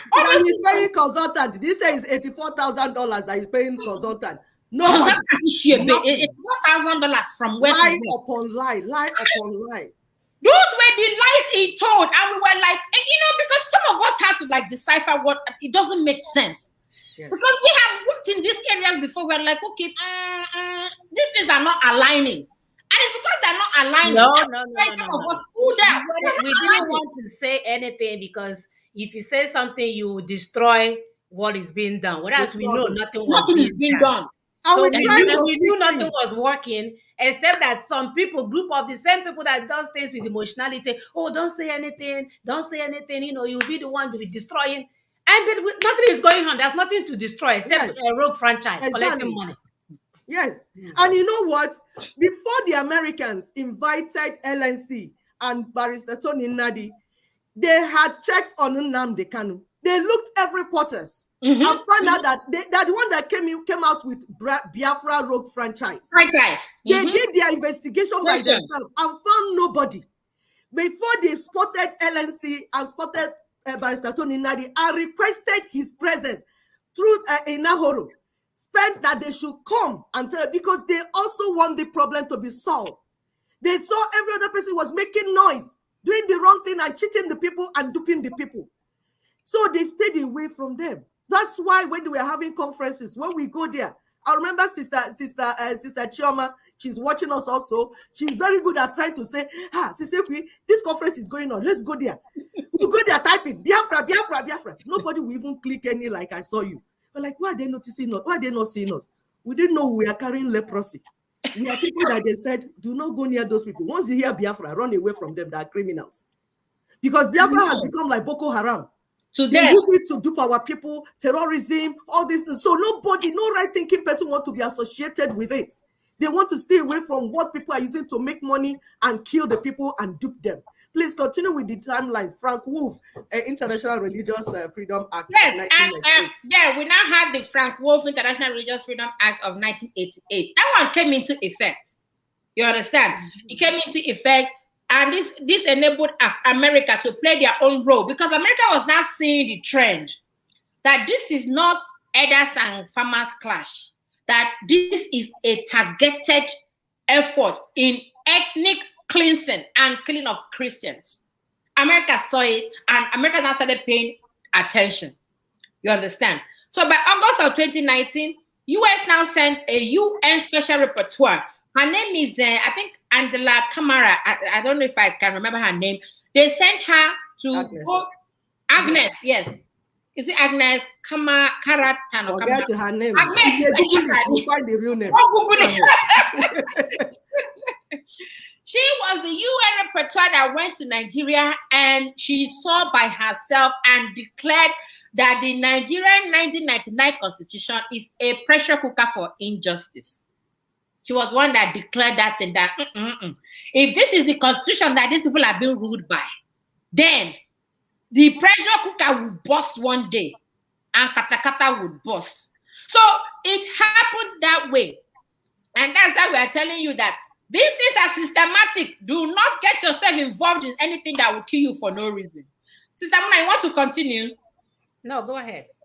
Okay. So by December of 2019, US now placed Nigeria on the watch list. By June 2nd of 2020, I already told you that President Trump signed an executive order on Nigeria. Okay, somebody, Agnes Kalamad, that's her name. Yeah, thank you so much, Venus Solum. Thank you. Yes, it's Agnes Kalamad. Thank you. So, and gave Nigeria 180 days for US diplomats and officials to get familiar with the new assignment and prepare themselves for work. Sister, we already explained that. So this is as systematic, and we are telling people that work is going on. We are not making noise on air because we are not fighting the freedom on Facebook. It's just that we need to address certain issues so that people don't get confused and get missed in the fight. Excuse me. By December 2020, a contra particular concern, Nigeria was made that because first of all, when they place on the watch list, they will now start watching you, start figuring out. And just as they're placing Nigeria on the watch list, they're also praising individual organizations on watch list as well. Like Boko Haram, they place them on the watch list. After a while, they declare them as terrorist group. Even IPOB, they place IPOB on watch list too. Because that's why they put them on that report that they had and said that they attacked the church. So IPOB was also in that thing. And go ahead, please. Yeah, IPOB was also placed on watch list. So for those that are thinking that you're thinking that IPOB is a what is it called? A non-violent. You see that they've turned to Boko Haram the second. Yes. You understand? Yeah, Igbo Haram. Yeah, Igbo Haram. But let's not desecrate the Igbo name. They are not worth it. Okay, so let's move it. Boko Haram part 2. Southeast Boko Haram. Or Kano Haram, whichever one. So they've been placed on the watch list. So this one that we're saying that the Super Cup and all that America is always watching. Do not get it twisted. and they know that Nigeria will soon that's why they were able to present the issue of NSAS, the camera. People were surprised. How did they have the footnote? Because they are closer. They are now in the situation, watching things one by one. Please go ahead. Yes, they are. You see, these people. I don't know. They have satellite now that watches the entire. Apart from satellite, the diplomats have been briefed. That 180 days that Trump gave, he actually specified for training that they need to get informed about how America will relate with these countries going forward. So training is going on because they will need people that will participate in what America will do about Nigeria. So you see them seeing some things that they didn't see before, noticing some things that they didn't notice before. So in the Super Cup issue that we're saying, these are sanctions because they said they will place sanctions on individuals, they will place sanctions on groups that are funding this terrorism in Nigeria because it's going to affect them anyways. This thing is going to be, Nigeria becoming a terrorist country will affect the whole world. And you know that they now went ahead to say that the terrorism in Nigeria is state-sponsored. That Nigerian government is sponsoring terrorism against their people. And as a result, that they will not give funds and ammunition to Nigeria as a state anymore. Because they have seen what Nigeria is doing with what they are giving to them. So what is going on? Please continue, my sister. Yes, as you rightly said, Nigeria has really been declared as a state sport. They know this already, and they know that Buhari being the patron of Boko Haram is even enough to indict Nigeria as a whole. But the truth about it is that they know that he is keeping quiet at the fact that Boko Haram is still effective, and the fact that Boko Haram and ISIS has joined together to form ISWAP. So they know all these things. They know all these things. And that is why by this July and August of 2021, the U.S. lawmaker, bipartisan order, both parties, Democrat and Republican, they came together and said, you know what? Let us hold on to the 875 million arms deal. You understand? Because now Bruce Fine is trying to claim that they are the one that sued America so that the arms deal will be bam, bam, bam, bam. Bruce Fine wants to be paid. I don't blame him. He wants to be paid. But guess what? This is the work that has been ongoing. You understand? So it is not Bruce Fine's work or IPOB's work. This is LNC Nina's work. My sister, the women are here to make sure that they will not sell us a false narratives. So, a false narrative. The time has gone when the men will be out there in the front, hand and so English, things are being done wrong. This one, we're here at the war front. Nobody will bring any nonsense to our land and sell it to a group of people that are speaking gibberish, and then we'll buy into it. No. You don't get to do that again. Be you God self. Be you an internal colonizer, inside womb colonizer. You don't get to do what you used to do before. You will be asked questions and we'll get an answer. For the sake of our children, no more. No more status quo. No more Bruce Fern, no more area gonna Germany and all this stuff. You do not get to deceive our people. We will arrive at the scene and give them the information that they need to get where we need to go. So enough. No more a confused ejiofor of a week. Nah. We don't care if you earn PhD from Harvard, from Yale, from anywhere you earn your whatever degree that you guys been using since. You didn't use your degree. You don't get to do that anymore. And we thunder here. We thunder here. We will expose them. Come to US and lie to my people. We will unfold. We will tell our people the truth. We'll tell the people the lies that you're lying. What you're using to collect $20 from our people, we will tell them the truth. Can you imagine collecting $20? And people are saying, one of the problems a lot of us, our people are very, very busy. When people see us come here every Saturday, they think that we don't have work to do. They just think that we are just some three lazy women that don't know what they're doing. Good people don't know. Those that have sense know that we are busy. At this point in time, we don't care. Like we said before, we're not trying to be your friend. No. We are here to defend our father's land and make sure you, the so-called animals that are ruling that country, will do the right thing, not under our watch. Yes. Under our watch, you must do the right thing, whether you like it or not. You will be exposed, you will be talked about, we will be in your face, telling you the way it's going to be, because at the end of the day, our children's lives are involved. guess Very, what? You very, don't get to do very, what very you're much, doing before. very Mhm. much mattered. Yes, Yep. ma'am. Yeah. So let us, now that we have explained everything, now the way forward. Sister, we want to do that. Yes, because people keep asking. The way forward is very simple. It's not anything difficult because the job has been done. First, please stop giving your money to criminals. Hunger will kill you before the Biafra come. We are begging you. Stop giving your money to criminals. So stay away from crime, any form of crime. We do not need crime to safeguard to get our freedom. We don't need you participating in criminality to get our freedom or self-determination, because there's already a pattern. There is a progress. There's a process. There is a protocol. There are things that you need to do the correct way. You saw what happened in South Africa. Because in South Africa, in every freedom, like we told you, you always have the miscreants and the voice of reason, the people that want to do things the right way. But you know what? Eventually, the long arm of law will catch you if you decide to promote crime in the name of freedom fighting. That's why I'm saying no need. Please stay away from it. Accept the truth from NINAS and LNC, Nigerian Indigenous Nationalities Alliance for Self-Determination, so that Nigerian military will stop killing you. Now they're chasing you up and down, chasing you around. You can't eat water, you can't drink water, you can't eat food, you can't do anything, especially in Southeast. Why are they there? Because you made the ground hot. You invited them. So they came. And you are the one that will die and nothing will happen. There's nothing the world will do because their hands are tied. It's like somebody giving you a formula to solve mathematics. You refuse to use the formula. You want to use the one that they will kill you. What do you want the rest to do to you? Stop giving them reason to kill you. Bikono, we are begging you.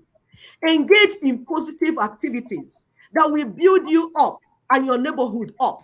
Some people are spending their time in farming. Yes, we need to eat food. You can't go to war if you don't eat food.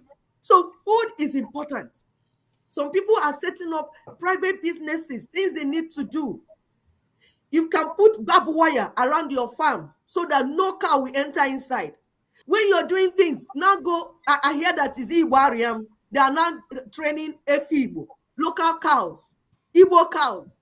Go and buy those ones in what you're doing. Stop buying cows from Fulanis that are killing you.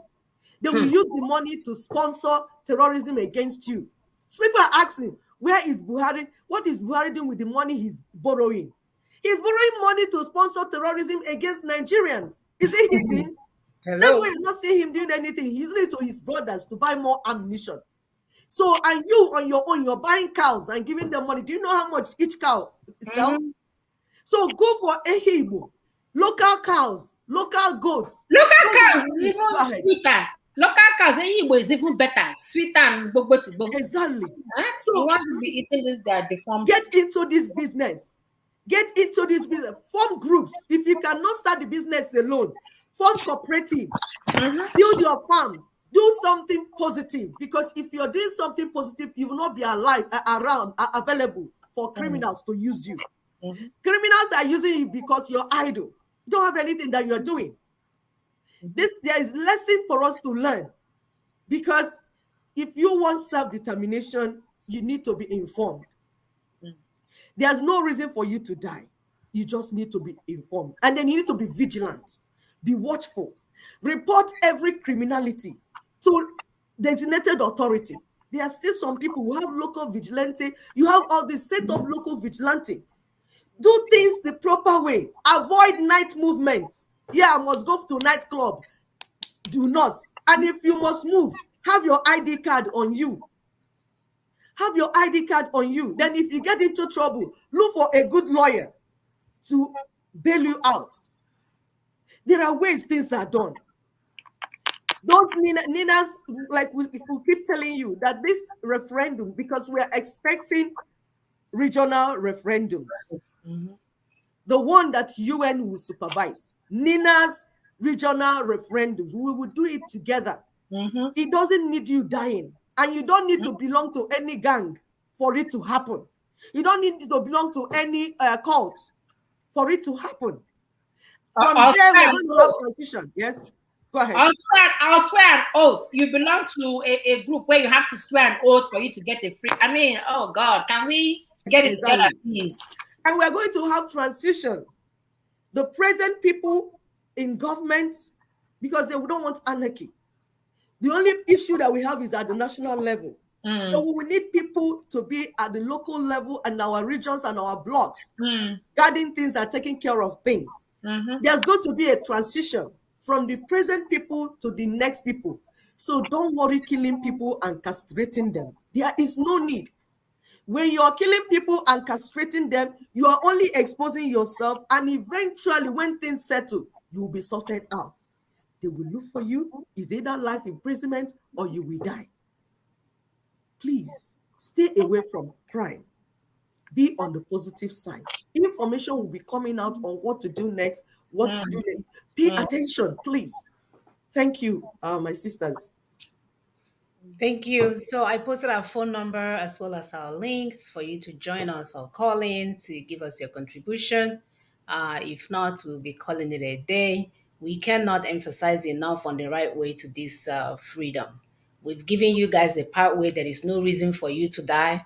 For those of you that are still confused, my people, we'll be carrying my, because that's what we need to save our people.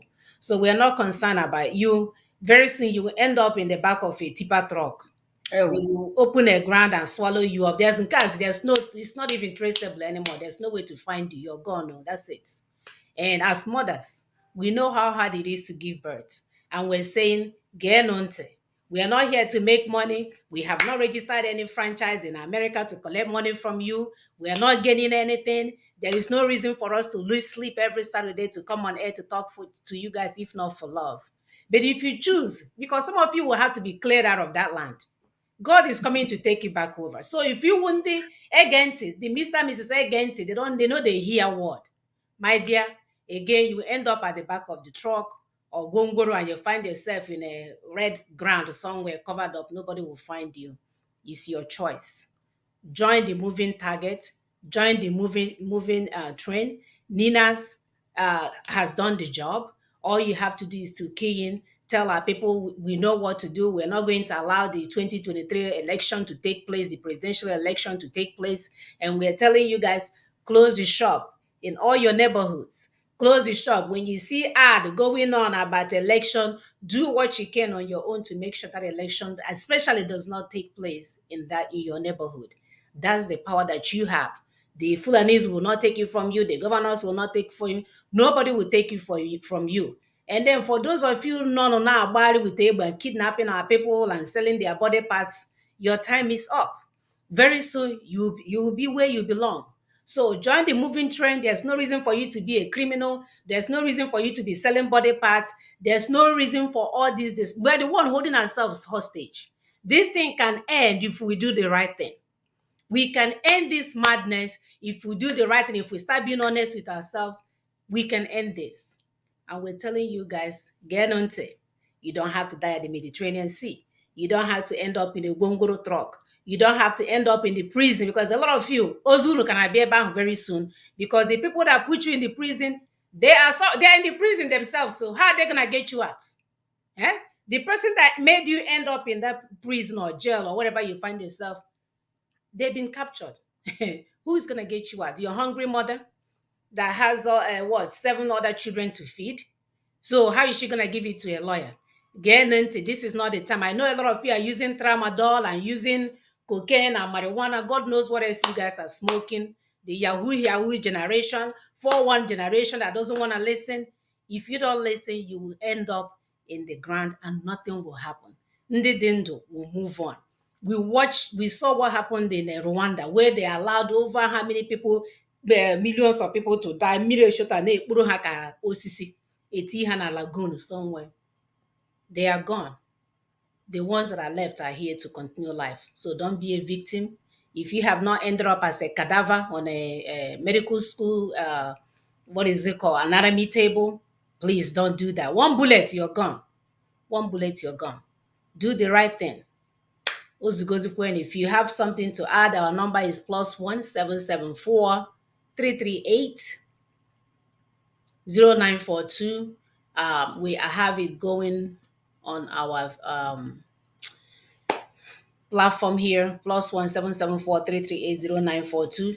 You can call in, you can use the link to jump in if you're comfortable and give us your contribution. If not, we'll see you guys next week. A word is not for the wise. A word is not for the wise. Do the right thing. You know, we understand there is hunger in the land, and that's why we're doing all that we can on our own part to get this freedom that we're looking for. We weren't here for popularity contest. We weren't trying to be your governor or your prime minister. All we want, the same thing in the American aid, we want it in our father's land, and we are not apologizing for it. Cha, cha, cha.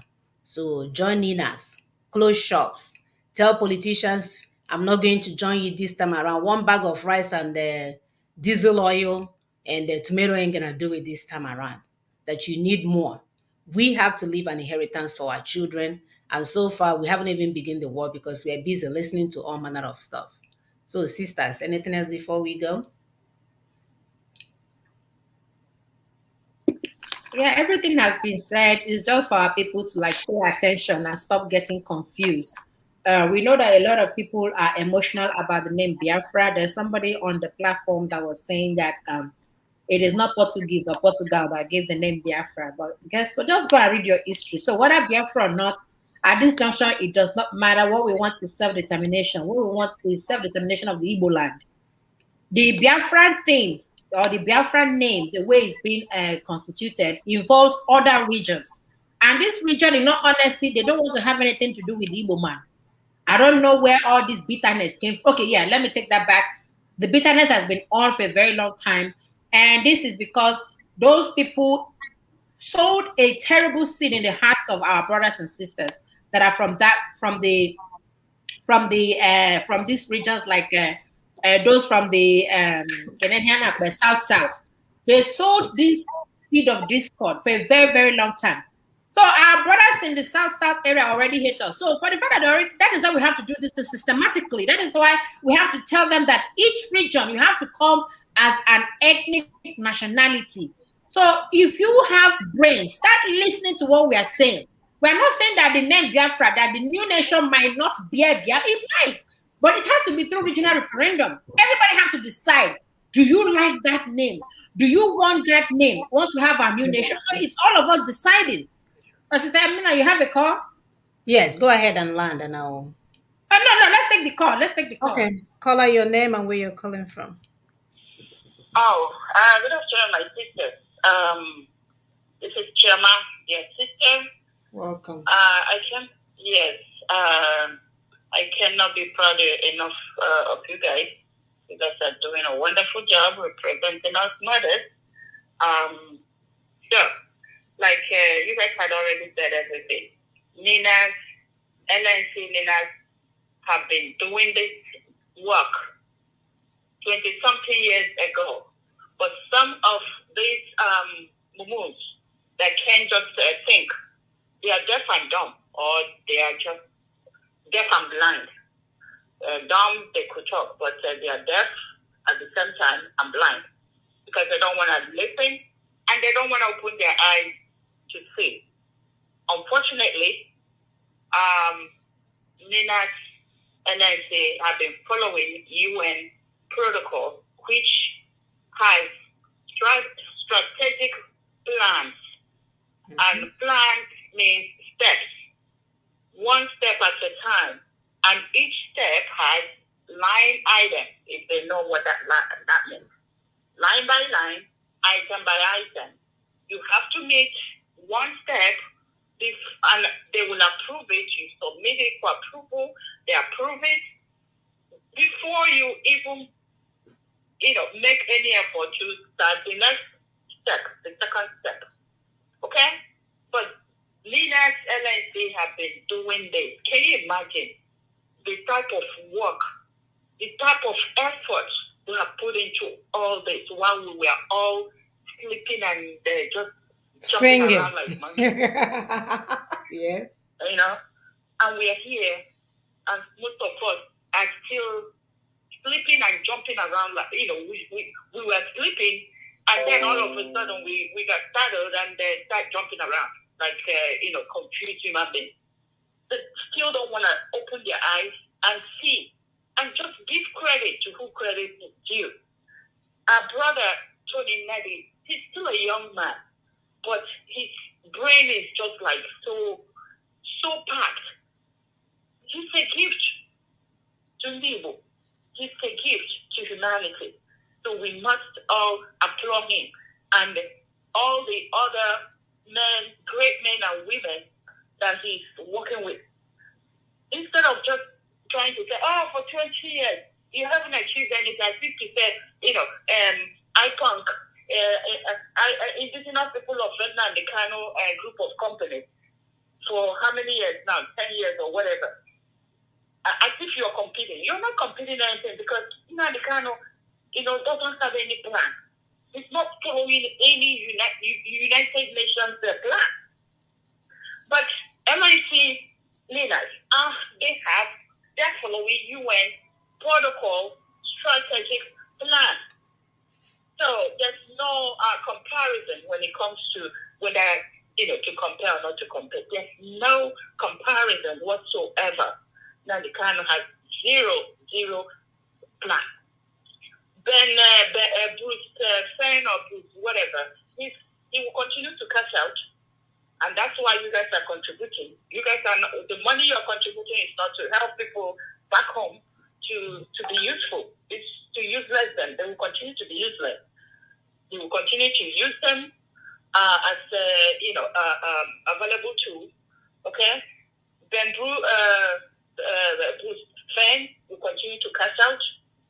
What's those attorneys that he has back home? What's their name? Ejimakor. Ejofwan or something. They will continue to cash out. Okay? And you people are here contributing. Go ahead, continue. Contribute all your paycheck. Even sell your land, sell everything you have. Even if you want to sell your body parts, go ahead. Contribute. They will continue to cash out. Because you guys don't understand, if I'm an attorney and I'm representing you as my client, do you think I will let you go? Just if I know that I will continue to get paid, you think I will tell you the truth? Oh no, I will not. Because if I do, you're gonna dump me, and the next thing I will, that avenue will close for me. I already made a budget what I will be doing with your money. So how do you think I will let go? I'm not going to let go. I will continue to, to tell you what you want to hear. If you want to prove, then come, come. I'm the lawyer. I will use my legal terms and confuse your already confused brain. You guys understand that? So if you guys want to, do the right thing, open your eyes. Open your ears so you will hear, you will see, and you will act correctly. Okay? Yeah, hold on. Perhaps, if you don't want to hear, especially those of you back home, maybe you guys I don't want to, be, I don't know, maybe inhuman, but if you want to die, maybe you're part of the ones that need to go. So that, the our land will be restored, right? Because that land needs to be cleansed and purged. Of course. Purged. Yep. Okay? The land will reject you. So, but I pray that, you don't fall victim of it. But if you do, it's your problem. Because you won't say that you haven't heard. Thank you. You say that you haven't seen. Yes. So I thank you, all our audience. You guys are great. For those of you that want to be great. Our sisters, our mothers, you guys are representing us mothers. Thank you, sister. Very well. And God bless you guys and your family. Thank you. Bye-bye. Thank you for your contribution. Caller, with your name and where you're calling from. Okay, my name is Nkem. Okay, Nkem, go ahead. Okay, I am very happy to have this opportunity once again to contribute in this your program. I've called once. And then I send in test the other time. I'm the one that sent the test, and I was asking a kind of a question and saying, can we ever speak with one voice? And then before you know it, either the next week or the second week, you people had that topic on the discussion. I want to clearly state here that please, I'm a concerned Nigerian from the southeast. I don't belong to IPOB. I'm not a member of MASOB. I've not had such intention. But as for freedom, this is one thing that I think myself and even my family and everybody around me is longing for. And then we know that we needed it because in Nigeria where we find ourselves is no longer working. And the only thing that can solve that problem is freedom. So, but there's one thing personally I like. If I see anybody fighting for freedom, I don't really know whether maybe in the wrong way or the right way. I love it. It's important that you know if it's the right way or wrong way, my brother. But go ahead. Yes, what I'm saying this thing is this.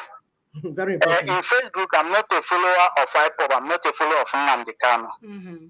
But when I was hearing all the things they're doing and all that, I am happy that we have somebody that is fighting for our freedom. Mm-hmm. Whether he's fighting it in the wrong way or in the right way, it's important. We the mothers are saying it's important for the sake of our children. It's very important. I know.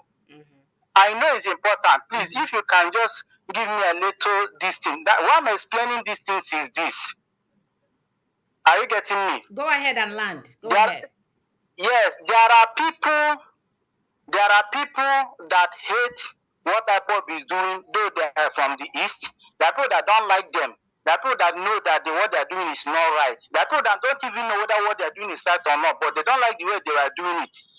I want to tell you that the same thing, Ninas and whatsoever the name called, there are people that don't know what people are doing. They may not like you. But what I'm trying to say is this, please, if it is possible, because if I ask this question now, it might take longer time or maybe something like agitation or argument. Because I am thinking that you people don't even need the IPOB to join you people. But if they repent or whatever from what you people are narrating, if they repent and decide to join in us and all that, good and fine, we have more support and this thing. But I want to make something clear. We in Nigeria understand what is going on. If you want to talk of where they are doing IPOB and Biafra, you talk of Ariari and Aba. But that area, there is no military killing them. What is happening in Imo State is politics added with Biafra and then IPOB and whatever. But if you look deep down into it, it is pure politics. What happened between this present governor and the ones that they removed, the wrong thing they did in Imo State, that was what brought all those things and began to aggravate all those things and then bringing in military and all that. But however, I want to plead with you people. There is something that our Igbo people used to say. But let me explain it and maybe not to say it direct how it is in my mother tongue. Maybe people might not understand it. There is no way. If you're a woman, no matter how bad, how ugly your son is, even if he's an imbecile, you will throw him away. You don't throw him away. So that if maybe people will minimize the way you criticize IPOB and Nnamdi Kanu, avoid those things. You have a lot of things to teach Nigerians. You have a lot of things to explain to them. So that I am thinking there are millions of people now that are joining and following Ninas. If what we bring freedom to Biafra land or Igbo land is the Igbos in Nigeria saying to the politicians, there will be no more election 2013. It means we will fail because everybody is afraid. Because once you rise up to say there will be no election, the politicians that are ready to join that queue, that bandwagon to steal Nigerian distance, will join those Fulani people and face you and pick you out and kill you. If there's a better way, a better option, we Nigerians will love it. But if it is saying there'll be no election. It is that same song that IPOB is singing. No. No, Sir, please. It's not the same song. There'll be no election 2013. Hold on. So Hold on, sir. everybody's afraid. If you tell me, Can if you you hold give me on? a better option now, I will come out openly. Even this call that I'm making, Nigerians are even afraid of making such calls because if you are making calls, you don't know who is monitoring you, and before you know it at night, DSS will come and pick you up. Please hold on. We don't want to endanger you. Anything we tell you to do, there's a way we are telling you should do it. We are not telling you to stand up. Hold on. Hold on now. Can you hold on, please? There's no election. Hold on. If it is standing up to say Hold there's no on. You are election, talking. You have spoken for some time. We are saying listen so that you understand what we're saying. Listen. Okay. One thing, Ninas will never tell you to do anything that will endanger you. Anything we tell you to do, there's a formula we are giving you that you will use to do it. If you don't understand that formula, do not even start, because you will do it the wrong way and get endangered, and we don't want that. So please, the first thing that Ninas want is safety for our people. Safety, number one. How many times did I say it? 3 times. Safety. Alliance means one voice. You're already speaking in one voice.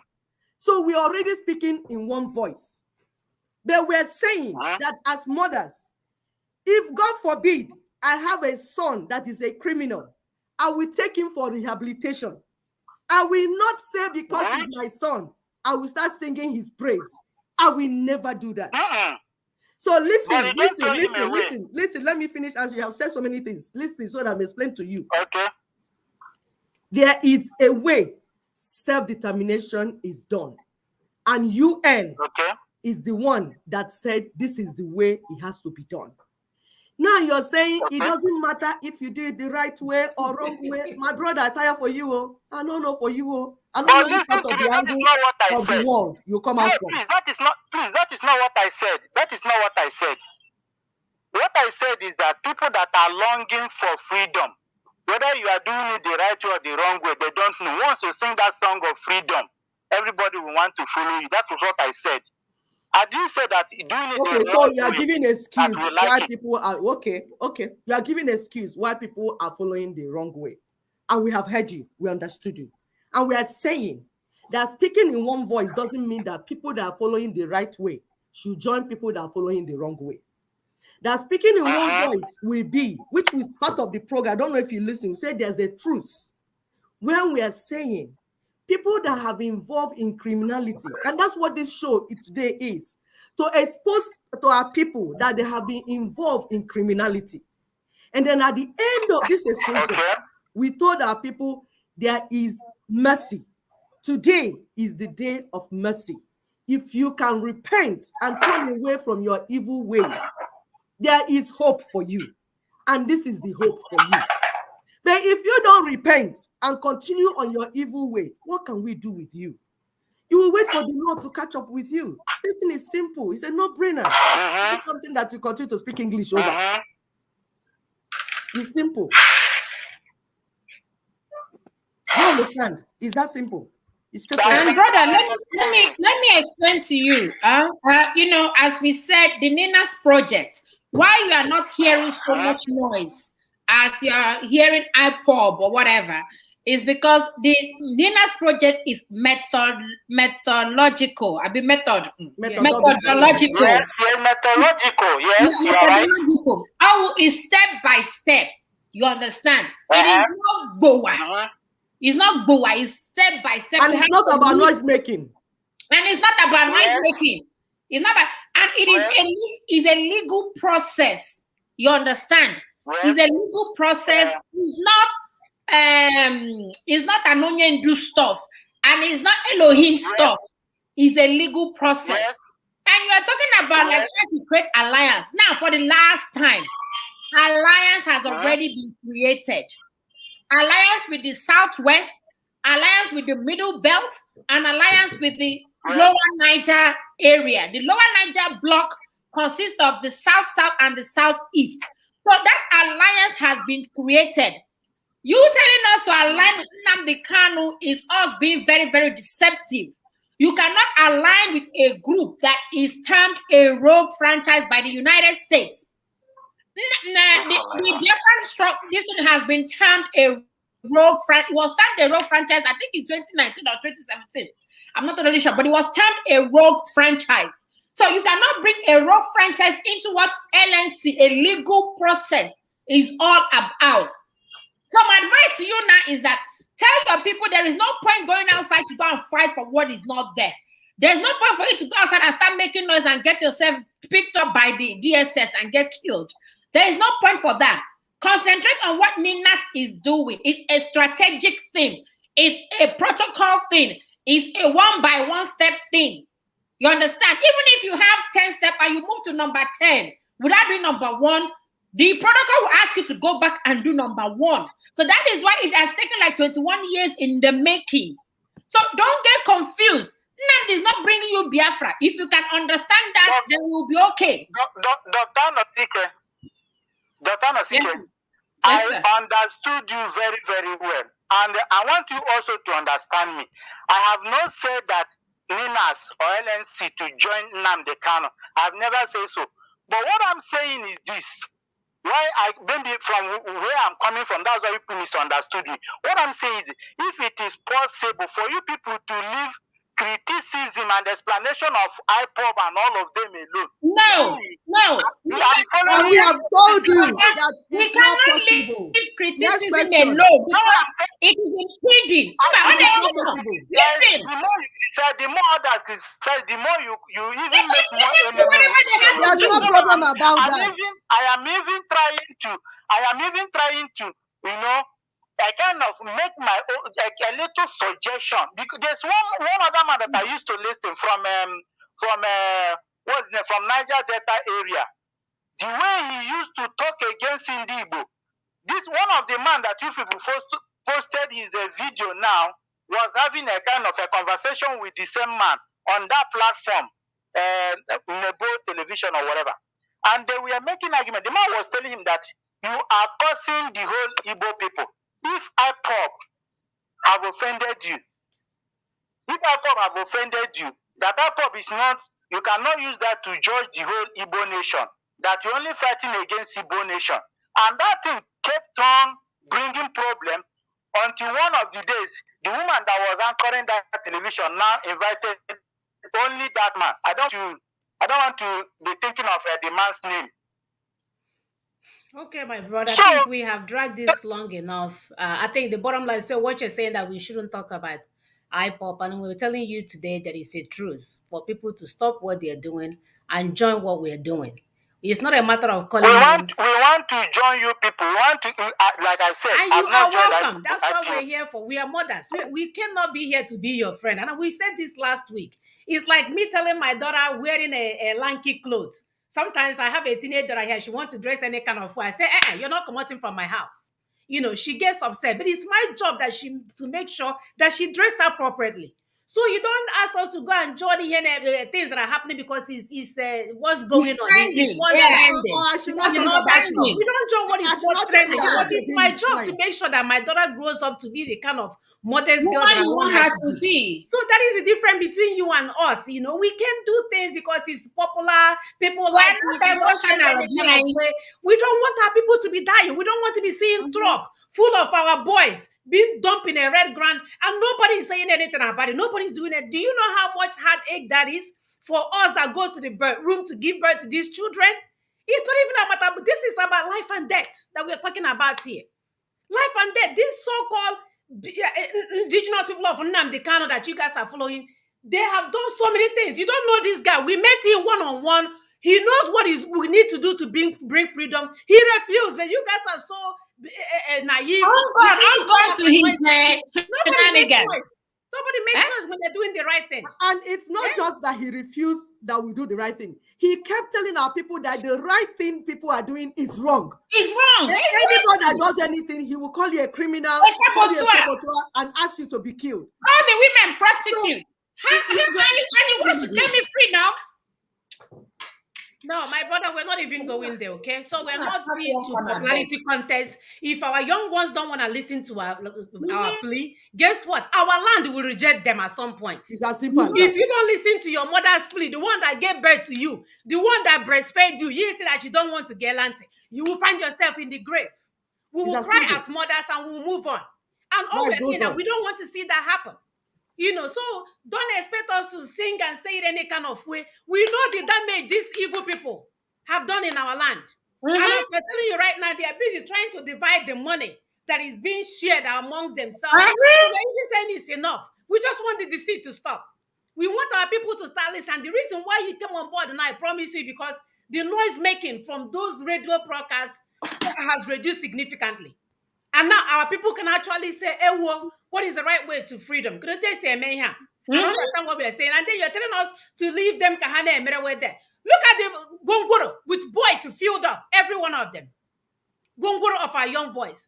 And then those of us in diaspora are there giving money and they are doing freedom. We don't really know how they are doing it, but it's freedom. It's highly responsible for anyone not to know what is not to know what is going on. Highly responsible. Highly responsible. You don't get to support what you don't know anymore because guess what? You're complicit and you're part of the problem. Complicit in everything again. It's like me sending money to a useless brother that doesn't know how to do anything. I'm here fighting with my husband to be sending money to my brother that I know will useless the money. We don't get to do that anymore. We are not interested. Because of our children is involved, my dear. Who will make the right thing? They don't have choice. Insist. We will be in your face. We will even shit in your face if we have to, because our children, you don't get to do it the old-fashioned way anymore. If I'm not doing it the right way, I want to be able to do it. I am here to learn to do it the right way, not to support evil. Mandi na politics with the life of our children. Mandi na collect ego. Mandi na zokpokwa. We are saying it's enough. We are only supporting Ninas because we have done the due diligence. And UN protocol. We even brought it here on this platform for you guys to understand. Mama, at some point, there's some map. Because that's what our supreme leader told us. I was highly responsible at some point because I was hearing the name freedom. I did not ask freedom what is the pathway. And when we did ask, they called us saboteurs. So my brother, the only reason why we are promoting these Ninas is the only thing that will not get my people killed. Is the only thing that will not take resources from my people, useless all the boys in our country or in our land. Don't you will call you names and destroy you, do all manner of stuff. The children that I will be breastfeeding and giving money to, they will send them to go and attack here and attack here. And as your mother will always tell you, your mother will never deceive you. Wow. We are not here to make money. We're not here to collect resources. We're not here to be popular. We're here to say enough. Our children will not die anymore. We must follow the right route, and the right route is the Nina strategy. We don't care when we're running on somewhere else. Now I think because the last time I checked, when I walk the pregnant, no. And when we got menstrual period, even with their sex changes. No. That is having menstrual period, please come and show me. I said one that took excess beer and the stomach and the liver has enlarged and they're carrying big tummy full of fat. Ascites. Yes, ascites. That one is disease. That one is disease. We are the ones that give birth to these children, so we know what it means, and we don't want them to die anymore. We don't want them to be swallowed by ground anymore. It's enough, my dear. So we understand your emotion and all that. We used to be like that. That's why we were there for almost 3 years. Okay, hoping they would do the right thing. It never happened until they went and turned themselves in by themselves. Intentionally turned themselves in. Intentionally, so, my dear, we are not going to hide in Hoja anymore. No. Ozugozien. Ị nọrọ na diaspora, go shite n'ụlọ gị na kwa supreme leader unu gara court. You guys are on a US British embassy mechi na-eme demonstration. When you supposed to fly down there, nọrọ na ihu Abuja courthouse na-eme demonstration. Unu digo ụmụ anyị ha ga-egbu ụtụtụ unu akpọrọ nke unu. As I'm telling you right now, I'm being invited to 3 parties a na-emere ụmụaka amụrụ na America. So while you guys are here celebrating your children and their success, you have my little ones being killed like animals because you guys are supporting evil. All of you guys that are supporting this thing that is going on back home with your money or whatever you're doing, and your children are hiding here in America, going on vacation, posting themselves on Instagram, and you have the ones back home cussing people out, being picked up by like an animal, being buried in a gongoro. You have us mothers to contend with. Nonsense. Sisters, anything else before we go? This is so sad. This is so sad. We are telling you guys, get on to camera. How come this thing's name in Alibo is not happening in the Yoruba area?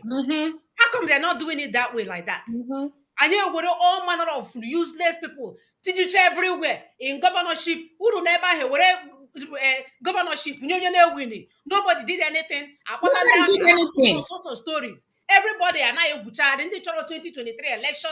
Hashieba. And then it's there as a video. Nobody is saying anything. No uproar anywhere. No uproar. No. Yeah, you see maybe alone. You see maybe baganyo. We are still saying. And to think, women are so emotional. And finally, you are getting 3 women that we are not being emotional about this. We are just all about the truth. Our name is Dr. It's not the lies they've been telling. Women have been doing great things, but they don't take credit. They don't take credit. So all those lies are over. Behind every successful man, there is a woman. And guess what? The woman is her brain. No, is her brain that made that man successful. Anyway, let's not go there. The truth about it is that, please, stop being emotional. You should be able to see these things by yourself. You should be able to read things through. If you cannot read, call your 10-year-old to read for you. Kids these days, they know how to read. All you needed to do is go and read the United Nations Declaration of the Rights of Indigenous Peoples. That would tell you detail by detail. Oh, I don't have it here now. Detail by detail what you need to do. That will tell you why you cannot even use the name Biafra. Because some of you have not read it. You understand? You cannot claim Biafra. If you have read that, it's 46 articles that is in that booklet. Go and read it. If you read it, you won't even mention Biafra again. Because guess what? That's UN UNDRIP 2007 is telling you that it has to be ethnic nationalities in their ancestral land. Oyibo, what it means is that where you come from, if you're an Igbo person, you are coming from an Igbo nation, you have to be within that ethnic nationality. And a Ijaw person from Ijaw nation, and Yoruba people from Yoruba nation, it has to be, and you have to be in your own ancestral land to claim anything. That is a formula. That is the formula, and it must be followed. It must be followed. And you don't come and be claiming Biafra and say Ijaw is Biafra, Ishekiri is Biafra, Ogoni is Biafra. And even those people don't even want to see you. No. Somebody want to claim them when they don't want to see somebody you. that wants to go and steal my land. And whatever. Huh? So go and read. Maybe we need to start inviting people. If you have read, we say, okay, did you read this? Then you now come and talk. Because all this you drawing us back does not make sense.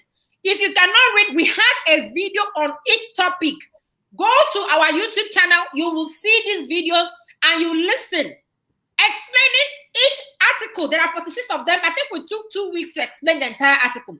You go and read this, listen to this article. What we are talking about. That is why the name Biafra cannot be used, at least not at this moment. We cannot use Biafra. It's after we have probably gotten our nation through regional referendum, because we have to vote for that name. The name we would eventually use. My sister had talked like they will do the right thing. As far as we mothers are here, they will be forced to do the right thing. Nobody will allow anybody anymore to do. Yes, in him, I make freedom. Now, between your protocol, between your 10-point strategy or 1-point strategy, tear out there for my people to see and ask questions. We don't want any fakeness anymore. We don't want any deceit. We don't want any nkitara for a message for us. We don't want any English-speaking animal that graduated from Harvard that doesn't know to represent us. We are so done with that nonsense. We want more for our people. And if you want to be in a leadership position, God, if you have not learned, begin to ask them how to get common sense so you can help my people. We don't want all this nonsense anymore. enough is enough. I'm already upset with all these things because every day we have sample, I say, hey, stop talking about this son. Hey, stop unu wundara. You guys are mad people. Stop talking about who? The same guy that entrap my people, reduce them to nothing. How now body in circles kandara? I When we know. know what to do. No. The same guy that said he hated being Igbo, the same guy that said the name Igbo is a cursed name, the same guy that talked about black people and said black people don't mean anything, the same guy that desecrated the land is the same guy you guys are following that will give you freedom. How can you move from zoo? You call Nigeria a zoo, Them, my dear. and you're going to the museum. Are you saying my sister? We are here to make sure that their stupidity ends. We are here. We don't kanda. We are here. We are here. Are you noon? Una talklina. Are you noon? All na noon. You must do things the right way. You know, get menatia the right way. We are here. We are not going anywhere. We are here. No. You must do it the right way. That's why we're called daughters of truth. We are here. And we want to appreciate members of NINAS, members of LNC, Yanomo Dua, Middle Belt Forum, the people that are standing on doing things the right way. We appreciate you because when it was very tough to say and do the right thing, you stood your ground. Even when we didn't know where you were and what you were doing, you continue to do the right thing. Even when you were minimal, when you were small, you continue to do the right thing. Because you know that one day that lie will collapse and truth will prevail. It took 250 years to get Nigeria into dungeon. And you people are working on 20-year plan. Is that not a good thing? And this is the 21st. We're about to finish. It was 16. You concluded 13 by yourself. We didn't even know. And you continued putting your money inside, sacrificing, doing the right thing, while others were stealing from our people. Noise making everywhere. You were giving to see that your people are free. We appreciate you. We stand by you. We will stand by you. We will stand by you. Every giant will be swallowed by the earth. We told the people on this platform, and we'll continue to tell you because our words are powerful. We are daughters of the land. We are not here to play with you. We are here to liberate our people. We are not here to excuse your folly. We are not here to excuse your stupidity. We are not here to massage your stupid ego. We are here to make sure that our people are free, and our people will be free. All of you will collapse. All you lies, you will collapse one by one. Continue to run in circle, that rope will tie you and strangulate you. We are here to make sure that our people are free and they will be free. Amen. Amen. Freedom to our people.